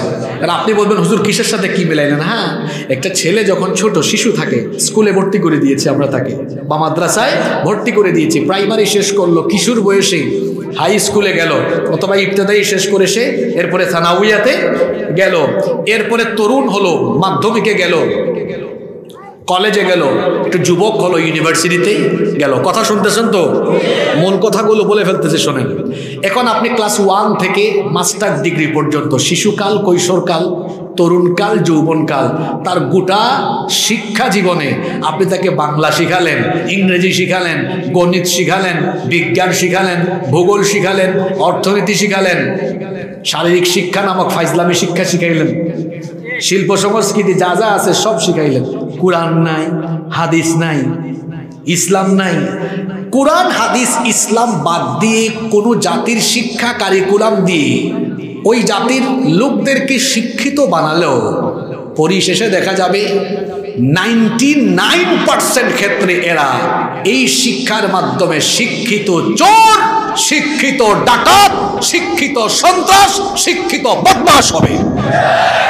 উদাহরণ আসেন, মসজিদে মাঝে মাঝে জুতা চুরি হয়, যে জুতা চুরি করে তাকে আমরা জুতা চোর বলি। ঢাকার অফিসে, গুরুত্বপূর্ণ অফিসে বসে খুব দামি চেয়ারে কুটছুট লাগাইয়া ভাবসাব ধইরা কলমের খুঁচা একদম হান্দায় দেয়, বুঝেন নাই? কলমের খুঁচা 100 কোটি 200 কোটি 1000 কোটি 3000 কোটি মাইরা দেয়, সেও চোর। জুতা চোর আর ওই চোর দুই না সমান না, দুই চোরের লেভেল ক্যাটাগরি কি একরকম? কথা বলেন। জুতা চোর অশিক্ষিত বা অর্ধ শিক্ষিত, আর কলমের খুঁচায় যে চুরি করে সে উচ্চ শিক্ষিত চোর। আপনারা সকলে বলেন তো, সমাজ আর রাষ্ট্রের জন্য সবচাইতে বেশি ক্ষতিকর কোন চোর? এত আস্তে বললে হবে না গো, আরো জোরে বলতে হবে। যুবকরা যুবকের মতো আওয়াজ দেন, কি চোর? কি চোর? কি চোর? এখন জুতা চোর বেশি না শিক্ষিত চোর বেশি? তাহলে যে ব্যক্তি কলমের খুঁচায় চুরি করে তার একাডেমিক ব্যাকগ্রাউন্ড সার্টিফিকেট আপনি দেখেন, ক্লাস 1 থেকে নিয়ে মাস্টার ডিগ্রি পর্যন্ত যত সাবজেক্টের কথা বলেছি, বাংলা, ইংরেজি, গণিত, বিজ্ঞান, অর্থনীতি, পৌরনীতি, ভূগোল, ইতিহাস, পাতিহাস সব পড়ে ফেলেছে। পড়ে নাই কোরআন, পড়ে নাই হাদিস।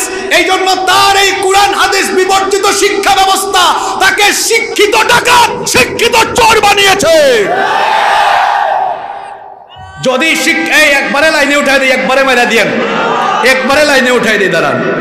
যদি তার কারিকুলামের ভেতরে কোরআন থাকতো, হাদিস থাকতো, অন্তরের মধ্যে আল্লাহ ভীতি, আখিরাতের জবাবদিহির ভয়, পরকালের ভয় পয়দা হতো, চুরি ডাকাতি করতো। আজ আপনি তাকিয়ে দেখুন তো, তাকিয়ে দেখুন, স্কুল কলেজগুলো তো বহু আগে শেষ হয়েছে। আমাদের আলিয়া মাদ্রাসাগুলো যেখানে ধর্মীয় শিক্ষা দেওয়া হতো, আজ সেই ধর্মীয় প্রতিষ্ঠানগুলোকে ধর্মহীন করে দেওয়ার অপচেষ্টা চলছে। আমি বলছিলাম, আলিয়া মাদ্রাসার হুজুরদেরকে আমরা চুপচাপ থাকতে দেখেছি। আলিয়া মাদ্রাসার হুজুররা আমার উপর খুব বেজার, আমি জানি। তো আমি কি মিথ্যা বলেছি?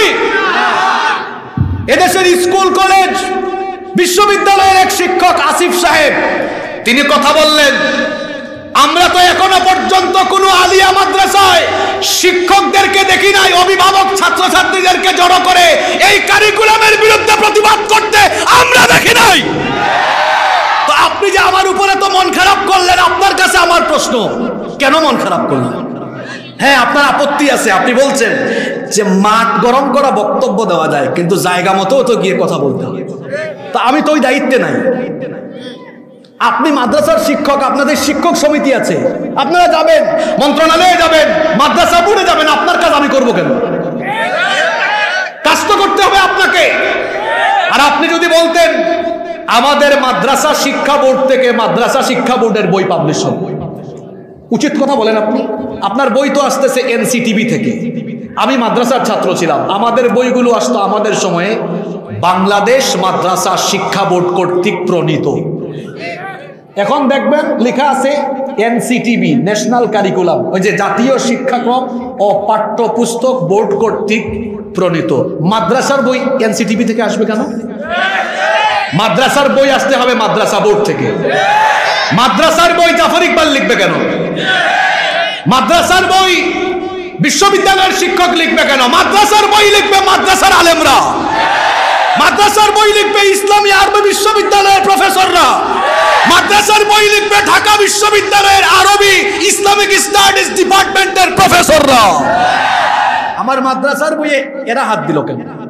এরা হাত দেওয়ায় কি হয়েছে? মাদ্রাসার বইয়ের মলাটগুলো দেখেন, ঢুল, তবলা, হারমোনিয়াম, সারে গামা পাধানিসা, লীলাবালি। এই হাসিয়েন না, আজকে তো আমি RSBS নিয়ে আসি না, এই গাড়িতে আছে, ইউটিউবে দেখে নিবেন।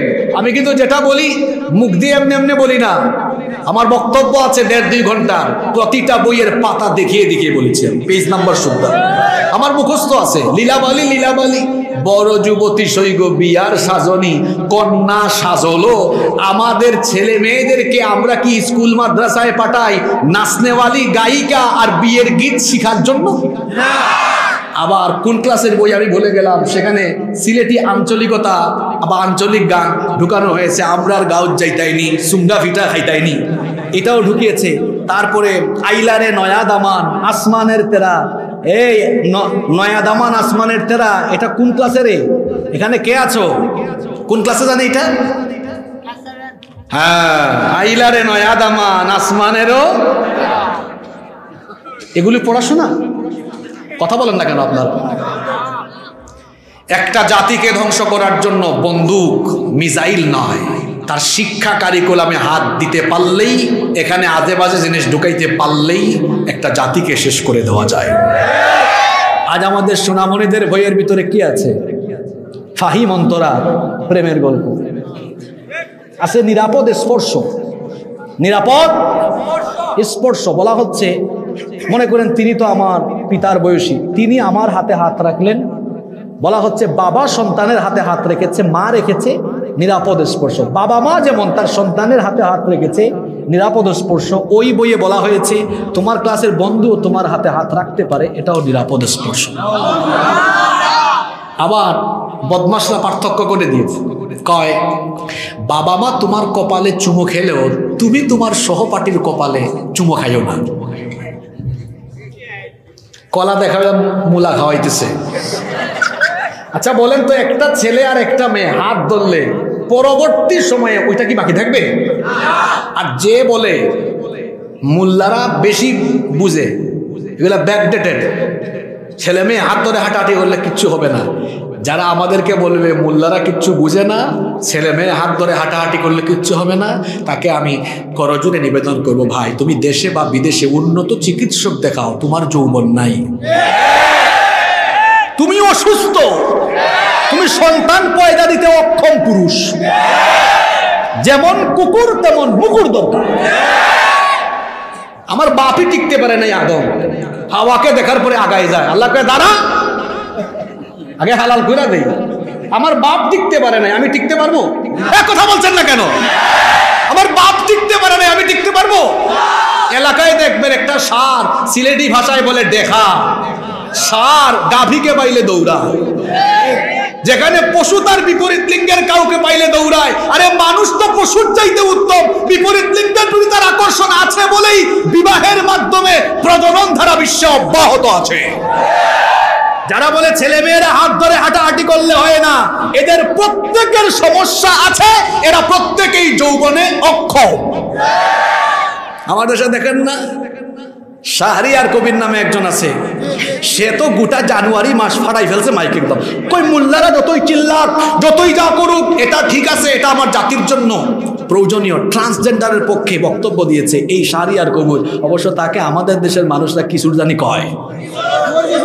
তা আপনারা বলছেন, এটা আসলে আপনারাও বলেন না, এই কথাটা বলেছেন মুক্তিযুদ্ধের নেতৃত্ব দানকারী একজন সেক্টর কমান্ডার।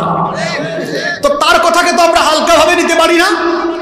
তিনি বলেছেন 71 সালে পাকিস্তানি জানুয়ারেরা যখন এদেশের মা বোনদের ইজ্জত লুণ্ঠন করেছে, এদেশের মানুষের উপরে নির্মম নিপীড়ন করেছে, শাহরিয়ার কবির নাকি তখন পাকিস্তানিদেরকে মুরগি সাপ্লাই দিয়েছে। এটা আমাদের কথা নয়, আমি আবারও বলছি, এটা সেক্টর কমান্ডার সাহেব বলেছেন। উনার দাবি যদি সত্য হয়, দায়িত্বশীল মহলকে বলবো তো অভিযোগ গঠন করা হোক, তদন্ত করা হোক। অভিযোগ যদি প্রমাণ হয়ে যায়, তাহলে 71 সালে পাকিস্তানিদেরকে মুরগি সাপ্লাই দেওয়ার অপরাধে, যুদ্ধাপরাধের এই অভিযোগের কারণে এই মুরগি চোরা শাহরিয়ার কবিরকে যুদ্ধাপরাধী হিসেবে ফাঁসিতে ঝুলিয়ে মৃত্যুদণ্ড কার্যকর করতে হবে।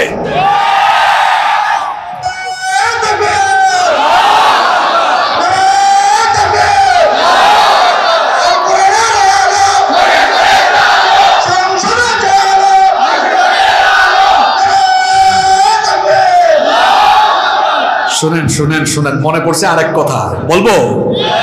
এই শাহরিয়ার কবির ট্রান্সজেন্ডারের পক্ষে যেদিন বক্তব্য দিয়েছি, এর পরের দিন আমিও বক্তব্য দিয়েছিলাম, বলেছিলাম যেমন কুকুর তার জন্য তেমন মুগুর দরকার। আপনারা দেখবেন ইউটিউবে ফেসবুকে আমার ওই বক্তৃতা আছে। আমি বলেছিলাম শাহরিয়ার কবির যে ঢাকার রিপোর্টার্স ইউনিটিতে ট্রান্সজেন্ডারের পক্ষে বক্তব্য দিল, তার কথায় সে যেন ঠিক থাকে। তার উচিত তার বউয়ের সামনে গিয়ে বলা, দেখো বউ, এতদিন তোমার স্বামী কবির তোমার সাথে সংসার করেছে, কিন্তু মনে মনে কবির এখন কবিরা বা কবরী। তুই ট্রান্সজেন্ডার হয়ে তোর বউকে গিয়ে বল, আমার তো মনে হয় তার বউ তারে ভালো কোনো স্যান্ডেল না, বাথরুম থেকে সেরা স্যান্ডেল এনে ওইটা দিয়ে তারা পিটাবে। শয়তান কোথাকার, তোর বউরে গিয়া বলতো। জবাব ঠিক আছে না? মাঝে মাঝে এদের জন্য এমন জবাবই দরকার। ওয়াজের সুর নরমও লাগে মাঝে মাঝে। সবাই আবু বকর হয়ে গেলে হয় না, কিছু উমরও, কিছু ওমর না থাকলে শাহরিয়ার কবিরের মতো লোকেরা, যেমন আমাদের ডক্টর এনায়েতুল্লাহ আব্বাসী সাহেব যখন তার সাথে বসলেন, শাহরিয়ার কবির মুরগি সুরা পালাইছে। আমাদের অনেক আলেমরা আছেন খুব নরম সুরে কথা বলেন, কবি ঘরানার, আলিয়া ঘরানার অনেক হুজুররা আছেন, কথা বললে, ওয়াজ করলে মানুষের চোখের পানি সে ময়দান ভেসে যায়। তো সব হুজুর আবার ময়দান ভাসানো হুজুর হলে চলবে না, কিছু হুজুরকে থাকতে হবে যাদের হুঙ্কারে শাহরিয়ার কবিরের মতো লোকদের কলিজার মধ্যে কাফন ধরে যেতে হবে। সম্মানিত উপস্থিতি, কষ্ট হচ্ছে আপনাদের? তাহলে 6 নম্বরে বলছিলাম, আজকের যুব সমাজকে ধ্বংস করে দেওয়ার জন্য ইসলাম বিরোধী, দিন বিরোধী শিক্ষা কারিকুলাম চাপিয়ে দেওয়া। সফল হতে পারবেন না। কেন পারবেন না সেটাও বলে দিচ্ছি। এদেশে আলেম উলামারা মরে যায় নাই, হাজার হাজার আলেম উলামা এখনো আছেন, লক্ষ লক্ষ মসজিদ মাদ্রাসা এদেশে। এই দেশের জমিনকে ওলিয়া উলিয়া পীর মাশায়েখগণ আবাদ করেছেন। এখনো এদেশের মানুষ উলামা মাশায়েখদেরকে, কিসের আওয়ামী লীগ, কিসের বিএনপি, দল মত নির্বিশেষে মানুষ আলেমদেরকে ভালোবাসে। আলেমদের এই সকল পরামর্শগুলো যদি মেনে নেওয়া না হয়, তাহলে আওয়ামী লীগ বিএনপি দলাদলি ভুলে গিয়ে মানুষ আলেমদের সাথে ঐক্যবদ্ধ হয়ে যারা এই পাঠ্যক্রম সাজিয়েছে তাদেরকে এই দেশ থেকে বিতাড়িত করে ছাড়বে।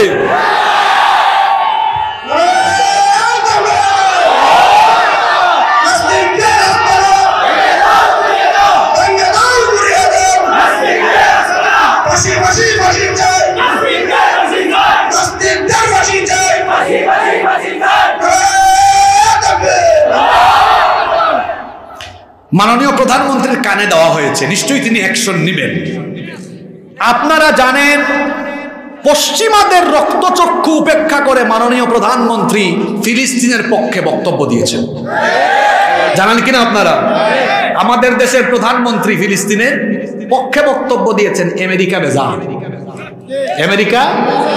আপনারা আমেরিকার পক্ষে না ফিলিস্তিনের পক্ষে? ইসরায়েলের পক্ষে না ফিলিস্তিনের পক্ষে? আমি জানি আমরা এখানে আওয়ামী লীগ বিএনপি সব দলের মানুষ ফিলিস্তিনের, কিন্তু ক্লাস 9-এর ইতিহাস ও সামাজিক বিজ্ঞান বই যারা লিখেছে এরা বালেগও হয় না বালেগ। আমি না বালেগ বলছি কেন? আপনার ওই বইটা হাতে নিয়ে দেখবেন, একটা মানচিত্র ম্যাপ এঁকেছে, সেখানে সিরিয়া, লেবানন, জর্ডান, মিশর, মানে মধ্যপ্রাচ্যের এই দেশগুলোর নাম দিয়ে, যেখানে বর্তমান গাজ্জা অবস্থিত সেখানে নাম দিয়েছে গাম্বিয়া। এখানে যারা পড়াশোনা করো ভাই, তোমরা তো জানো গাম্বিয়া আফ্রিকার দেশ। আফ্রিকার দেশ এনে মানচিত্রে জোড়া লাগায় দিয়েছে মধ্যপ্রাচ্যের দেশের সাথে। তাহলে বলেন তো, এই বইটা যারা লিখছে এরা বালেগ না নাবালেগ? হয় নাবালেগ, আর নইলে তারা যদি বলে না আমরা বালেগ, তাহলে আমি বলবো মানচিত্র আঁকার সময় বোতল খাইয়া মানচিত্র আঁকছে। এটাই সমস্যা, মাতাল হয়ে লিখেছে, নইলে গাম্বিয়া আফ্রিকার দেশ, এখানে ঢুকছে কেমন? আর দাজ্জালের এই রুহানি সন্তানরা ফিলিস্তিনের নাম মুছে দিয়ে, কেটে দিয়ে ইসরায়েলের নাম দিয়েছে। মাননীয় প্রধানমন্ত্রীকে আমরা বলছি, আপনি ফিলিস্তিনের পক্ষে, এদেশের মানুষও ফিলিস্তিনের পক্ষে, কিন্তু এনসিটিভি ক্লাস 9-এর ইতিহাস সামাজিক বিজ্ঞান বই লেখার দায়িত্ব যাদেরকে দিয়েছে, এই বইয়ের রচয়িতা আর সম্পাদক যারা ছিলেন, এরা প্রত্যেকেই দাজ্জালের রুহানি টাটকা সন্তান। এনসিটিভি যাদেরকে ক্লাস 9-এর ইতিহাস সামাজিক বিজ্ঞান বই লেখার দায়িত্ব দিয়েছে, দাজ্জালের এই রুহানি সন্তানরা ফিলিস্তিনের নাম কেটে দিয়ে ইসরায়েলের নাম মানচিত্রে ঢুকিয়ে দিয়ে, মাননীয় প্রধানমন্ত্রী, তারা আপনার সাথে গাদ্দারি করেছে, বেঈমানি করেছে, এদেশের মানুষের সাথেও গাদ্দারি করেছে। সুতরাং আমরা আপনাকে বলবো এই গাদ্দারদেরকে হাত করা নয়, হাত করা লাগালে হাত করার অপমান হবে। এই গাদ্দারগুলোকে চিহ্নিত করে এই বইয়ের রচয়িতা আর সম্পাদককে গরু ছাগল বান্দার দড়ি দিয়া বেঁধে আদালতে হাজির করে চূড়ান্ত দৃষ্টান্তমূলক শাস্তি দিতে হবে।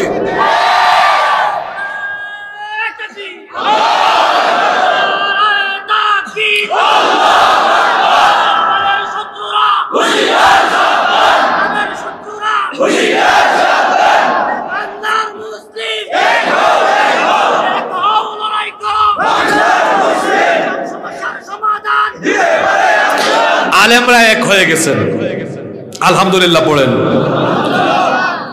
গতকাল না পরশু দেখেন নাই ঢাকাতে একটা সম্মেলন হলো, কৌমি, আলিয়া, চরমুনাই, জামাত, হেফাজত, সব দলের আলেম।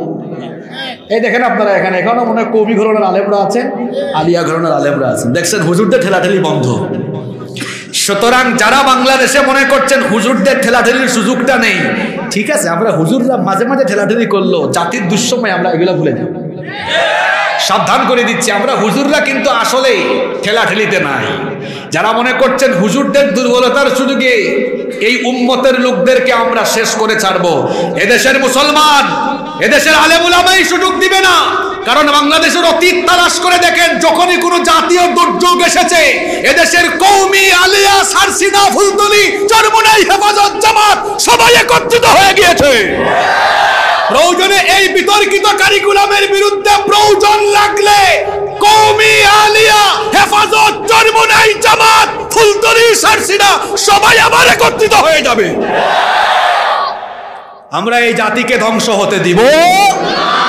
আমরা আলেমদের সাথে থাকবো ইনশাআল্লাহ। কষ্ট হচ্ছে নাকি?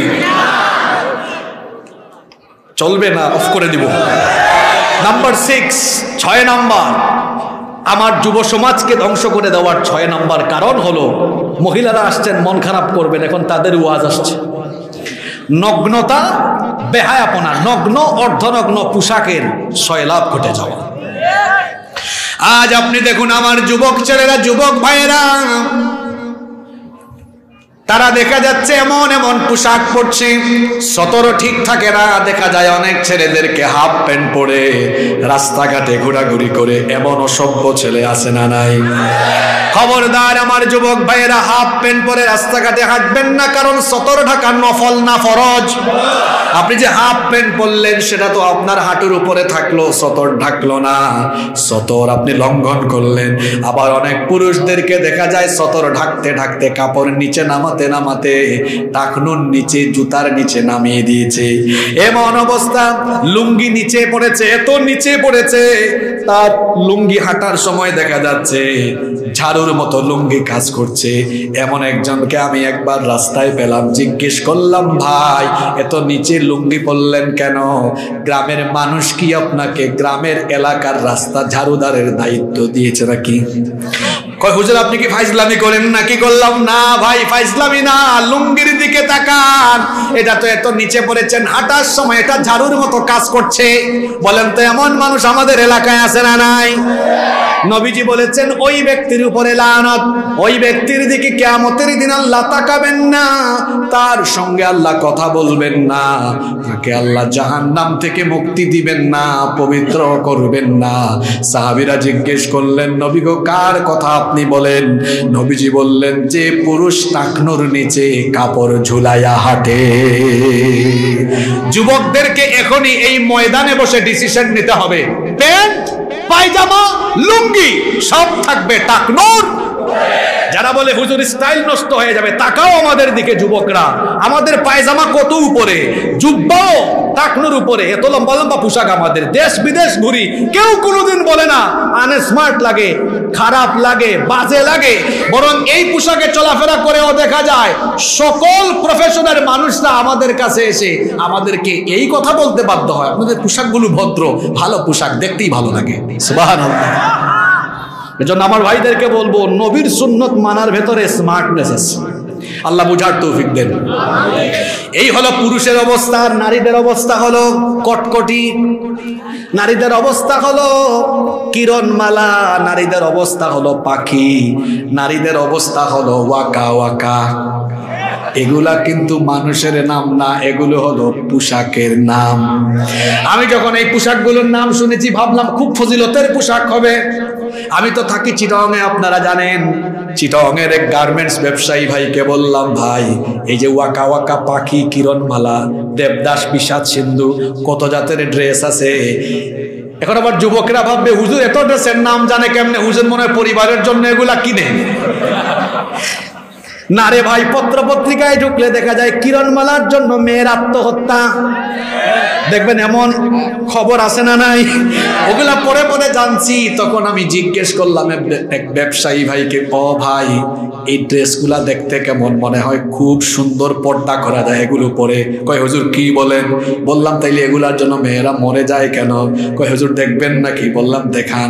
এখন দেখাইলো, দেখলাম বেশিরভাগ ড্রেস হলো অর্ধ উলঙ্গ, উলঙ্গ অথবা উলঙ্গপনা ছড়া এমন ড্রেস দেখলাম। কিছু কিছু ড্রেস আছে হাতের এই জায়গা থেকে এই জায়গা পর্যন্ত নেটের মতো। অনেক পোশাক দেখলাম জালের মতো লাগে। ওই যে আমাদের সিলেটে বলে একটা ঠেলা জাল আছে, অনেক জায়গায় বলে ফেলাইন জাল। আপনারা কি বলেন?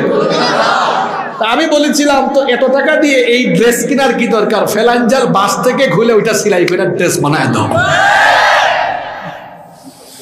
মা বোনদেরকে বলবে এরকম পোশাক পরবেন না। যখন আপনি বাড়ি থেকে বের হবেন পর্দা করে বের হবেন। আল্লাহ তাআলা কোরআনে বলেছেন, ওয়ালা তাবাররাজনা তাবাররুজাল জাহিলিয়াতিল উলা। ও নারীরা, জাহেলি যুগের নারীদের মতো ঘর থেকে বের হয় না। এখন প্রশ্ন হতে পারে জাহেলি যুগের নারীরা কিভাবে ঘর থেকে বের হতো? তাফসিরে তাবারি, তাফসিরে কুরতুবী, তাফসিরে বাইদাউই, ইবনে কাসির সহ সকল তাফসির খুলে দেখেন। মুফাসসিরগণ এই আয়াতের তাফসির করেছেন জাহেলি যুগের নারীরা ঘর থেকে বের হলে মাথার মধ্যে ওড়না দিত না, মাথায় খোপা বাঁধত কিংবা চুল ছেড়ে দিত, মাথা খোলা থাকতো, মাথা পুরুষ লোকেরা দেখতো। এমনকি গায়ে হালকা পাতলা জামা থাকতো কিন্তু কোনো ওড়না থাকতো না। আল্লাহ তাআলা জাহেলি যুগের নারীদের এই চালচলনের নিন্দা করে বললেন, ও নারীরা শোনো, ওয়ালা তাবাররাজনা তাবাররুজাল জাহিলিয়াতিল উলা। এই যুগের ওই নারীদের মতো তোমরা ঘর থেকে বের হয় না। আমরা আল্লাহকে বললাম, আল্লাহ তাহলে আমাদের নারীরা কেমনে বের হবে?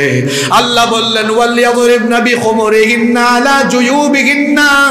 তারা এমন ভাবে ঘর থেকে বের হবে বুরখা পরার পরে মাথার উপরে এত বড় একটা খিমার বা ওড়না ছেড়ে দিবে যাতে করে তার নিকাব হয়ে যায়, বক্ষ দেশ পর্যন্ত আবৃত হয়ে যায়। তার মানে আমাদের মায়েরা বোনেরা যখন ঘর থেকে বের হবেন বুরখা পরবেন, নিকাব পরে তারপরে ঘর থেকে আপনারা বের হবেন। আপনাদের মেয়েরা কলেজে যদি পড়ে, বিশ্ববিদ্যালয়ে স্কুলে যদি পড়ে, বলবেন মা গো তুমি পর্দা করে স্কুলে যাও, কলেজে যাও, বিশ্ববিদ্যালয়ে যাও। আপনার মেয়ে চাকরি করুক তো অসুবিধা নাই, কিন্তু তাকে পর্দা করতে হবে। পর্দার বিধানগুলো মোল্লার না আল্লাহর। যে পুরুষ তার অধীনস্থ মহিলাদেরকে পর্দা করায় না ওই পুরুষ হলো দাইয়ুস। আর দাইয়ুস পুরুষ কখনো আল্লাহর জান্নাতের গন্ধ পাবে। আজ আমাদের পুরুষ মানুষরাও খারাপ হয়ে গিয়েছে। দেখা যাচ্ছে অনেক পুরুষরাও তাদের ঘরের নারীদেরকে বেপরদা করায়। বলবেন কেমনে বেপরদা করায়? এমন পুরুষও আছে জামাই বউ, হাজবেন্ড ওয়াইফ একসাথে ছবি তুলে ছবিটা ফেসবুকে আপলোড মারে। এমন পুরুষ আমাদের সুনামগঞ্জে নাই। তাহলে বলেন তো, যে পুরুষ তার বউকে জনগণ দেখার জন্য ছেড়ে দিল, এই পুরুষের কি রুচি আছে? তার রুচিহীন, ব্যক্তিত্বহীন পুরুষ। আবার এখন তো নতুন ফিতনা শুরু হয়েছে। এতদিন ছিল ট্রাভেল ব্লগ, ফুড ব্লগ, এখন আসছে কাপল ব্লগ। এটা চাচাদের ওয়াজ না, এটা যুবকদের ওয়াজ। তারা বুঝছে কি বলছি। কি যুবকরা ঠিক আছে না? এক ছেলে গেছে এখন বিয়ের প্রস্তাব নিয়ে এক বাপের কাছে। এখন মেয়ের বাপ বলছে, বাবা তুমি কি করো? কিছু করি না, আপনার মেয়ে বিয়ে করে করবো। কি করবা? আপনার মেয়েকে বিয়ে করব, একটা ক্যামেরা কিনবো, এরপরে হাজব্যান্ড ওয়াইফ আমরা যা যা করি, কোথায় যাই, কি খাইতে যাই, কোন কোন জায়গায় ঘুরতে যাই, ভিডিও করব, এডিট করে সেগুলো আমরা ব্লগ আকারে ফেসবুক, ইউটিউব, টিকটকে দিব, আর ডলার আমরা কামাবো। এটা চাচারা বুঝেন নাই, যুবকরা বুঝছো না? যুবকরা বুঝছো কিনা? যে ব্যক্তি সামান্য কয়েকটা টাকার জন্য নিজের বউকে বাজারের পণ্য বানিয়েছে, তার রুচিতে দুর্ভিক্ষ নেমেছে, সে রুচিহীন, বেহায়া, বেশরম, ব্যক্তিত্বহীন পুরুষ। তার মধ্যে রুচি নাই। আর যারা বাড়ি থেকে বের হওয়ার সময় বউয়ের পেট পিট স্টেডিয়াম বানায়া বাড়ি থেকে বের হয়, এই পুরুষের রুচি খারাপ, তার বউকে জনগণ দেখার জন্য ছেড়ে দিয়েছে। আবার শুধু পুরুষ না, কিছু মহিলাও এমন আছে, এখন তো মা বোনেরা ওয়াজ কমিটিকে কালকে ধরবে, কোথার থেকে হুজুর আনছো, আমাদের কাউকে বাদ দেয় নাই। এখন রাগ করলেও অসুবিধা নাই, কারণ আমি তো একটানা 4 বছর আসছি, আগামী 4 বছর একটু বাদ দিলেও আমার অসুবিধা নাই। সত্য কথা তো আপনাকে বলতেই হবে। কিছু মহিলারা আছে দেখবেন, যখন তারা বাড়িতে থাকে তখন থাকে কামলা বেডির মতো, আর বিয়ে খাওয়ার জন্য বাড়ি থেকে বের হওয়ার সময় বাড়ি থেকে বের হয়ে যায় জরিনা আর সকিনার মতো। হাজবেন্ডের সামনে সাজগুজ করে না। আমাদের দেশে শুক্রবার অফিস আদালত বন্ধ থাকার কারণে এইটা হলো সাপ্তাহিক বিবাহ দিবস, কারণ শুক্রবারে আমাদের দেশে বিয়ে থাকে কম না বেশি।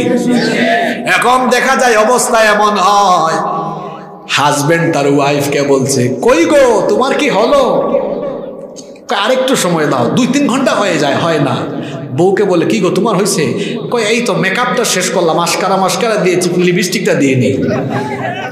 যে মহিলা বাড়ি থেকে বের হওয়ার আগে 2-3 ঘন্টা সাজগুজ করতে সময় লাগে, এই মহিলার চরিত্র ভালো না, এই মহিলার চরিত্র খারাপ। বাড়ি থেকে বের হওয়ার সময় যে মহিলা ঘন্টার পর ঘন্টা সাজগুজ করে, পর পুরুষকে তার চামড়া দেখানোর জন্য সে সাজগুজ করে, এই মহিলার চরিত্রহীন মহিলা, বেহায়া, বেশরম, বেপর্দা মহিলা। মহিলা প্যান্ডেলে আজকে তুফান শুরু হয়ে গেছে, কালকে আবু সাইদ ভাইকে মহিলারা ধরবে, কিন্তু কথা তো সত্যই।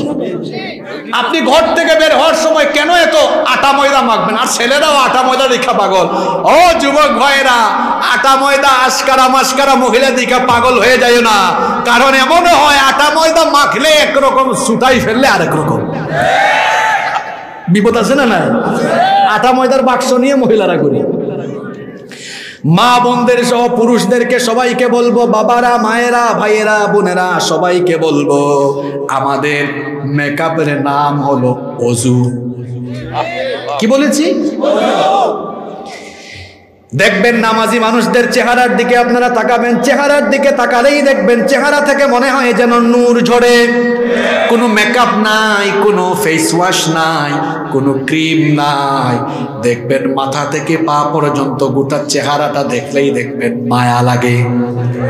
আমাদের মেকআপ হলো অজু। আমাদের পূর্ববর্তী বুজুর্গরা কেউ কিন্তু ফেস ওয়াশ লাগাতেন না, কেউ কিন্তু দামি দামি মেকআপ লাগাতেন না, কিন্তু তাদের চেহারার দিকে যারাই তাকাতো মায়ায় পড়ে যেত, কারণ তাদের কাছে দুনিয়ার সবচেয়ে বড় মেকআপ ছিল, সেটার নাম হলো অজু। 5 ওয়াক্ত নামাজের জন্য 5 বার অজু করলে আর কি মুখের মধ্যে কিংবা হাত পায়ে কোনো ময়লা থাকে নাকি? এজন্য বেনামাজিরা হলো দুনিয়ার সবচেয়ে বড় খাটাস এবং অপরিচ্ছন্ন। সারাদিন যায় কুলিও করে না, মুখে দুর্গন্ধ। আর আমার নামাজিরা 5 বার নামাজের আগে মিসওয়াক লাগায় মুখে, অজু করে, চেহারার দিকে তাকালেই মায়া লাগে, ঠিক কিনা? তাহাজ্জুদের নামাজিদের চেহারা হলো অন্যরকম। আমরা মনে করি বেশি রাত ঘুমালে 6 ঘন্টা 7 ঘন্টা ঘুমালে মনে হয় চেহারা সুন্দর থাকে, কিন্তু না। আমার নবীজি কেমন ছিলেন শুনেন। আমরা ঘুমাতে ঘুমাতে অনেকের শরীর ফুলে যায়, গাল ফুলে যায়, আর আমার নবী ছিলেন রাতের বেলা দীর্ঘ সময় দাঁড়িয়ে থাকতে থাকতে আমার নবীর পা মুবারক ফুলে যেত। আল্লাহু আকবার। আম্মা জান আয়েশা রাদিয়াল্লাহু আনহা বলেছেন, কানা ইয়াকুমু মিনাল লাইলি হাত্তা তানফাতারা কদামা। আল্লাহর নবী দীর্ঘ রাত পর্যন্ত, এত দীর্ঘ সময় তাহাজ্জুদের নামাজে দাঁড়িয়ে থাকতেন, দাঁড়াতে দাঁড়াতে তার পা মুবারক ফুলে যেত, আর আমরা ঘুমাতে ঘুমাতে গাল ফুলে যায়। আমাদের পূর্ববর্তী সকল বুজুর্গ সালফে সালেহিন আকাবির আসলাফদের সিক্রেট আমল ছিল তাহাজ্জুদের নামাজ। আল্লাহ তাআলা কোরআনে কারীমে সূরা ফুরকানে বলেছেন, রহমানের বান্দাদের, আল্লাহর প্রিয় বান্দাদের বৈশিষ্ট্য হলো ওয়া ইবাদুর রহমানিল্লাযীনা ইয়ামশুনা আলাল আরদি হাওনা وإذا خاطبهم الجاهلون قالوا سلاما والذين يبيتون لربهم سجدا وقياما রহমানের বান্দা হলো তারা রাতের বেলা রুকু সাজদা তাহাজ্জুদের নামাজে দণ্ডায়মান থেকে রাত কাটায় যারা। এজন্য চেহারা সুন্দর বানাতে চাইলে আপনি নামাজ আদায় করেন, তাহাজ্জুদের নামাজি হয়ে যান। নারী পুরুষ সবাই মেকআপ মারা লাগবে না, দেখবেন চেহারার মধ্যে অটোমেটিক একটা নূর যিনি দিয়ে দিবেন তিনি কে? তাহলে বলছিলাম আমাদের যুব সমাজ ধ্বংসের জন্য কিংবা আমাদের ঈমান নষ্টের জন্য আরেকটা বড় কারণ হলো নগ্ন পোশাক আশাক। কষ্ট হচ্ছে আপনাদের? আমরা সর্বোচ্চ 5 থেকে 7 মিনিট নেব, এরপরে মোনাজাতে যাব ইনশাআল্লাহ। তবে বাকি 4টা পয়েন্ট গুরুত্বপূর্ণ, সংক্ষেপে বলবো, শুনবেন তো সবাই? 7 নম্বরে হচ্ছে যুব সমাজ ধ্বংসের আরো একটা বড় কারণ হলো অসৎ বন্ধুত্ব গ্রহণ। কথায় আছে সৎ সঙ্গে স্বর্গবাস, অসৎ সঙ্গে। একটা উদাহরণ দেই বুঝেন। আপনি আপনার কাপড়ের মধ্যে আতর লাগালেন, আতর মাখানো এই কাপড়টা নিয়ে আলমারিতে রেখে দিলে দেখবেন আতরের সুগন্ধ অন্য কাপড়ে চলে যাবে। বিড়ি সিগারেট খাওয়ার পরে যদি দুয়ার দুর্গন্ধ, যদি সিগারেটের গন্ধ যদি কাপড়ে থাকে, ওই কাপড় আলমারিতে রাখলে দেখবেন সিগারেটের গন্ধ অন্য কাপড়েও চলে যায়। উদাহরণটা এই জন্য দিলাম, যদি আপনি নামাজি মানুষের সাথে, আল্লাহওয়ালা পরহেজগার মানুষের সাথে থাকেন, থাকতে থাকতে তার এই ভালো গুণগুলোর আসর আপনার উপরে এসে পড়বে। আর যদি চরিত্রহীন মানুষের সাথে থাকেন, তার খারাপ খারাপ গুণগুলো ধীরে ধীরে আপনাকেও প্রভাবিত করবে। এজন্য যারা পড়াশোনা করো, ক্লাসের ফার্স্ট বয়কে তোমার বন্ধু বানাও, নামাজি ছেলেকে তোমার বন্ধু বানাও। যারা ব্যবসা করেন, বাজারের ভালো ব্যবসায়ীকে আপনার বন্ধু বানান। যে যে বয়সের আছেন, আপনার বয়সের ভালো মানুষগুলোকে আপনি বন্ধু হিসাবে নির্বাচন করেন। আপনি যদি অসৎ বন্ধুত্ব গ্রহণ করেন, কিয়ামতের দিন 2 হাত কামড়ায় কামড়ায় আফসোস করবেন। কোরআনুল কারীমের 25 নম্বর সূরা সূরাতুল ফুরকানের 27 নম্বর আয়াতে আল্লাহ তাআলা বলছেন, ওয়া ইয়াউমা ইয়া'আদ্দুয যালিমু আলা ইয়াদাইহি ইয়াকুলু ইয়া লাইতানি ইত্তাখাযতু মা'আর রাসূলি সাবিলা। আল্লাহ তাআলা বলছেন সেই দিন জালিমেরা তাদের 2 হাত কামড়ায় কামড়ায় বলবে, হায় রে হায়, অমুককে যদি আমার বন্ধু না বানাতাম। তারা বলবে, ইয়া ওয়াইলাতা লাইতানি লাম আত্তাখিদ ফুলানান খলিলা, অমুককে যদি আমার বন্ধু না বানাতাম ভালো হতো। আফসোস করার আগে সময় থাকতে ভালো হয়ে যান। অসৎ বন্ধুদের সাথে আপনি চলাফেরা বন্ধ করেন। নাম্বার 8 নাম্বার, যুব সমাজ এবং আমাদের ঈমান ধ্বংসের আরেকটা বড় কারণ হলো জিনা ব্যভিচারের সয়লাভ হয়ে যাওয়া। জিনা ব্যভিচারকে বন্ধ করতে হলে কম খরচে সুন্নতি তরিকায় বিবাহগুলো সমাজে প্রতিষ্ঠা করতে হবে। আমাদের সমাজের মধ্যে এখন জিনা সহ মোবাইল থাকলেই রাত 12টার পরে গার্লফ্রেন্ড পাওয়া যায়। দেখা যায় সামান্য 100 টাকায় এমবি ঢুকালে মোবাইলের মধ্যে এখন জিনা করা যায়, কিন্তু বিবাহ করতে গেলে লাগে 10 লক্ষ টাকা। এই জন্য যুবকেরা বিবাহ বাদ দিয়ে জিনার পথ ধরেছে। আপনাদের এলাকায় আপনারা কম মোহরানায় সুন্নতি তরিকায় বিয়ে সহজ করে দেন, দেখবেন এলাকা থেকে জিনা ব্যভিচার বন্ধ হয়ে যাবে। নাম্বার 9 নাম্বার হলো যুব সমাজ ধ্বংসের 9 নাম্বার কারণ হলো মোবাইল আর তথ্য প্রযুক্তির অপব্যবহার। আজ সবার হাতে হাতে মোবাইল আছে। আচ্ছা বলেন তো দেখি, আপনার আব্বা আম্মা ভাই বোনের সামনে আপনি কি কোনো খারাপ ভিডিও দেখতে পারবেন নাকি? পারবেন না। কিন্তু যখন ঘরের মধ্যে থাকেন, একা থাকেন, আপনি দেখা আরম্ভ করেন কেন? তখন কি আপনার মাথায় এই চিন্তা আসে না, এখন আমার আব্বা আম্মা ভাই বোন নাই, কিন্তু এখন আমার সাথে আছেন এবং আমার সবকিছু যিনি দেখছেন এবং শুনছেন তিনি কে? ওই আল্লাহর ভয় থাকলে এই গুনাহ থেকে বাঁচা যাবে ইনশাআল্লাহ। 10 এবং সর্বশেষ পয়েন্ট, এটা কিন্তু খুব সাংঘাতিক, বলবো না বাকি রেখে দিব। কুলাইতে পারবেন তো? লুট কিন্তু খুব ভারী, এটা সময় যাবে না, বলতে 1.5-2 মিনিট লাগবে, কিন্তু কথা এটা লুট বেশি, অনেক বেশি। বলবো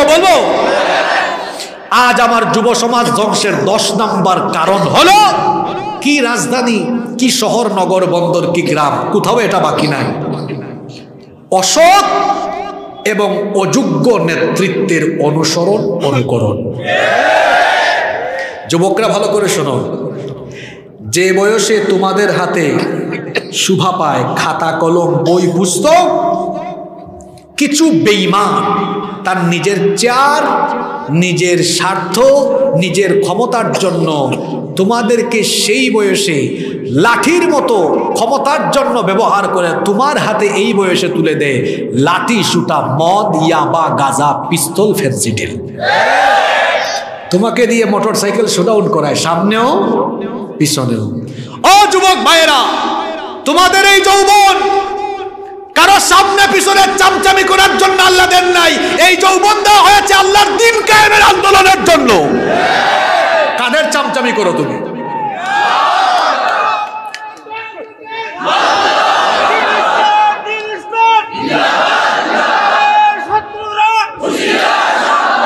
বসেন, আমি কিছু তিতা কথা বলে ফেলবো। সত্য কথা একটু তিতা হয়। আমি যেগুলো দেখেছি সমাজে, অনেক ছেলেরা সুনামগঞ্জ কলেজে, শাহজালাল ইউনিভার্সিটিতে পড়াশোনা করে কিন্তু গ্রামে আসার পরে দেখা যায় এখানে যারা পড়াশোনা করেন নাই, পায়ে ধরে বলতেছে আপনারা রাগ করবেন না, এটা আপনাদেরকে অপমান করার জন্য কথাটা বলছি না। হতে পারে তার মা বাবা বেশি পড়াশোনা করে নাই, খেতে খামারে কষ্ট করে তাকে এই কি বলে সিলেটে ঢাকায় পাঠিয়েছে, বিশ্ববিদ্যালয়ে পড়ছে। কারণ মা বাবা স্বপ্ন দেখছে আমার ছেলে একদিন বড় অফিসার হবে, অথবা সমাজে রাষ্ট্রে নেতৃত্ব দেওয়ার মতো ওই জায়গায় যাবে। মা বাবা এত কষ্ট করে পড়ায়, আর সে ওই শহরে কিংবা তার গ্রামে এলাকায় এসে অপদার্থ, অযোগ্য, বেঈমান, অশিক্ষিতদের সামনে পিছনে মোটরসাইকেল নিয়ে মহড়া দেয়, তাদের চামচামি করে। কথা কি বোঝা যায়? এই ছেলে, তোমার লজ্জা করে না? তুমি বিশ্ববিদ্যালয়ের ছাত্র, তুমি বিশ্ববিদ্যালয়ে পড়াশোনা করো, তোমার ভবিষ্যৎ তো ব্রাইট, উজ্জ্বল। তুমি তো দেশকে নেতৃত্ব দেওয়ার মতো জায়গায় যাচ্ছ। তুমি কেন অশিক্ষিত, অপদার্থ, অযোগ্য নেতৃত্বের পেছনে তুমি সামনে পিছনে কেন তুমি এভাবে ঘোরাফেরা করো? আমি বলবো তোমার বিবেকের মধ্যে শয়তান পেশাব করে দিয়েছে। কথা কোন দিকে যাচ্ছে বোঝা যায় তো? আমি যে কথাগুলো বলছি বাস্তবতা মিল আছে না নাই? ও যুবক ভাইয়েরা, তোমরা যে বিশ্ববিদ্যালয়ে পড়ো, তোমাদের বিশ্ববিদ্যালয়ের কিছু সিনিয়র ভাইরা সে পদ পাওয়ার জন্য তোমাকে ওখানেও ব্যবহার করে। তুমি তার খপ্পরে পড়ো না, কারো চামচামি করার জন্য। তোমার মা বাপ তোমাকে বাড়ি থেকে পয়সা পাঠায় না, তুমি পড়াশোনা করে নিজেকে এমন জায়গায় নিয়ে যাও যাতে গোটা পৃথিবী তোমার পিছনে ঘুরঘুর করে। যুবকদেরকে আজ কথাগুলো বলে গেলাম, কারণ এখানে উপস্থিত বেশি কি চাচারা রাগ কইরেন না, বলিয়েন না যে সব ওয়াজ হুজুর এবার যুবকদেরকে নিয়ে করছে। গতবার তো সূরা জিলজাল করছি, এবছর যুবক দিছি কেন? এই যুবকগুলো কারা? আপনাদের ছেলে, আপনাদের ভাতিজা। এরা যদি ভালো হয়ে যায় আপনাদের মন খুশি হবে কি হবে না? অবশ্যই হবে। আমাদের এই যুবকগুলো ভালো হয়ে যাক, আমরা চাই কি চাই না? এই যে যুব সমাজ ধ্বংসের কয়টা কারণ বললাম, এখন এটা থেকে বাঁচবো কেমনে? 1 মিনিটে বলে ফেলি। এবছর তো ওয়াজ যে টান মারছে, আমি ভাবছিলাম 12টায় শেষ করবো, উপরে চলে গেছে। একটা মানুষও উঠে না। আপনারা উঠবেন না আজকে? উঠবেন না? কেমন মানুষ আপনারা বলেন তো? এখন আসেন, উত্তরণ হবে কিভাবে? আমার হাতে কি? জোরে বলেন, জোরে বলেন। বাঁচতে পারবেন, পথ একটাই, কোরআনের পথ। কোরআনওয়ালারা এই কোরআনের পথে আপনাদেরকে ডাকছেন। সব ছেড়ে দেন, কোরআনের পথে আসেন। দুনিয়ায়ও সম্মান, আখিরাতের নাজাত, মুক্তি। দুনিয়া আখিরাতের মুক্তি দিয়ে দিবেন কে? বাঁচবেন কেমনে? কোরআনের ফর্মুলা নিয়ে ভবিষ্যতে যখন আসবো তখন কোরআনের ফর্মুলা নিয়ে কথা বলবো ইনশাআল্লাহ। মা বোনদেরকে শেষ নসিহত করে যাচ্ছি, আপনি নামাজি, 5 ওয়াক্ত নামাজ পড়েন, আপনার সব কিছু ঠিক আছে, কিন্তু স্বামীর খেদমত যদি না করেন এটার কারণে আপনি জাহান্নামী হয়ে যেতে পারেন। এজন্য স্বামীর খেদমত করবেন, আনুগত্য করবেন। আপনারা আজকের এই মাহফিলে আসতে পেরে কারা কারা খুশি হয়েছেন একটু হাত তোলেন তো। মাশাআল্লাহ, আল্লাহ সবাইকে কবুল করেন।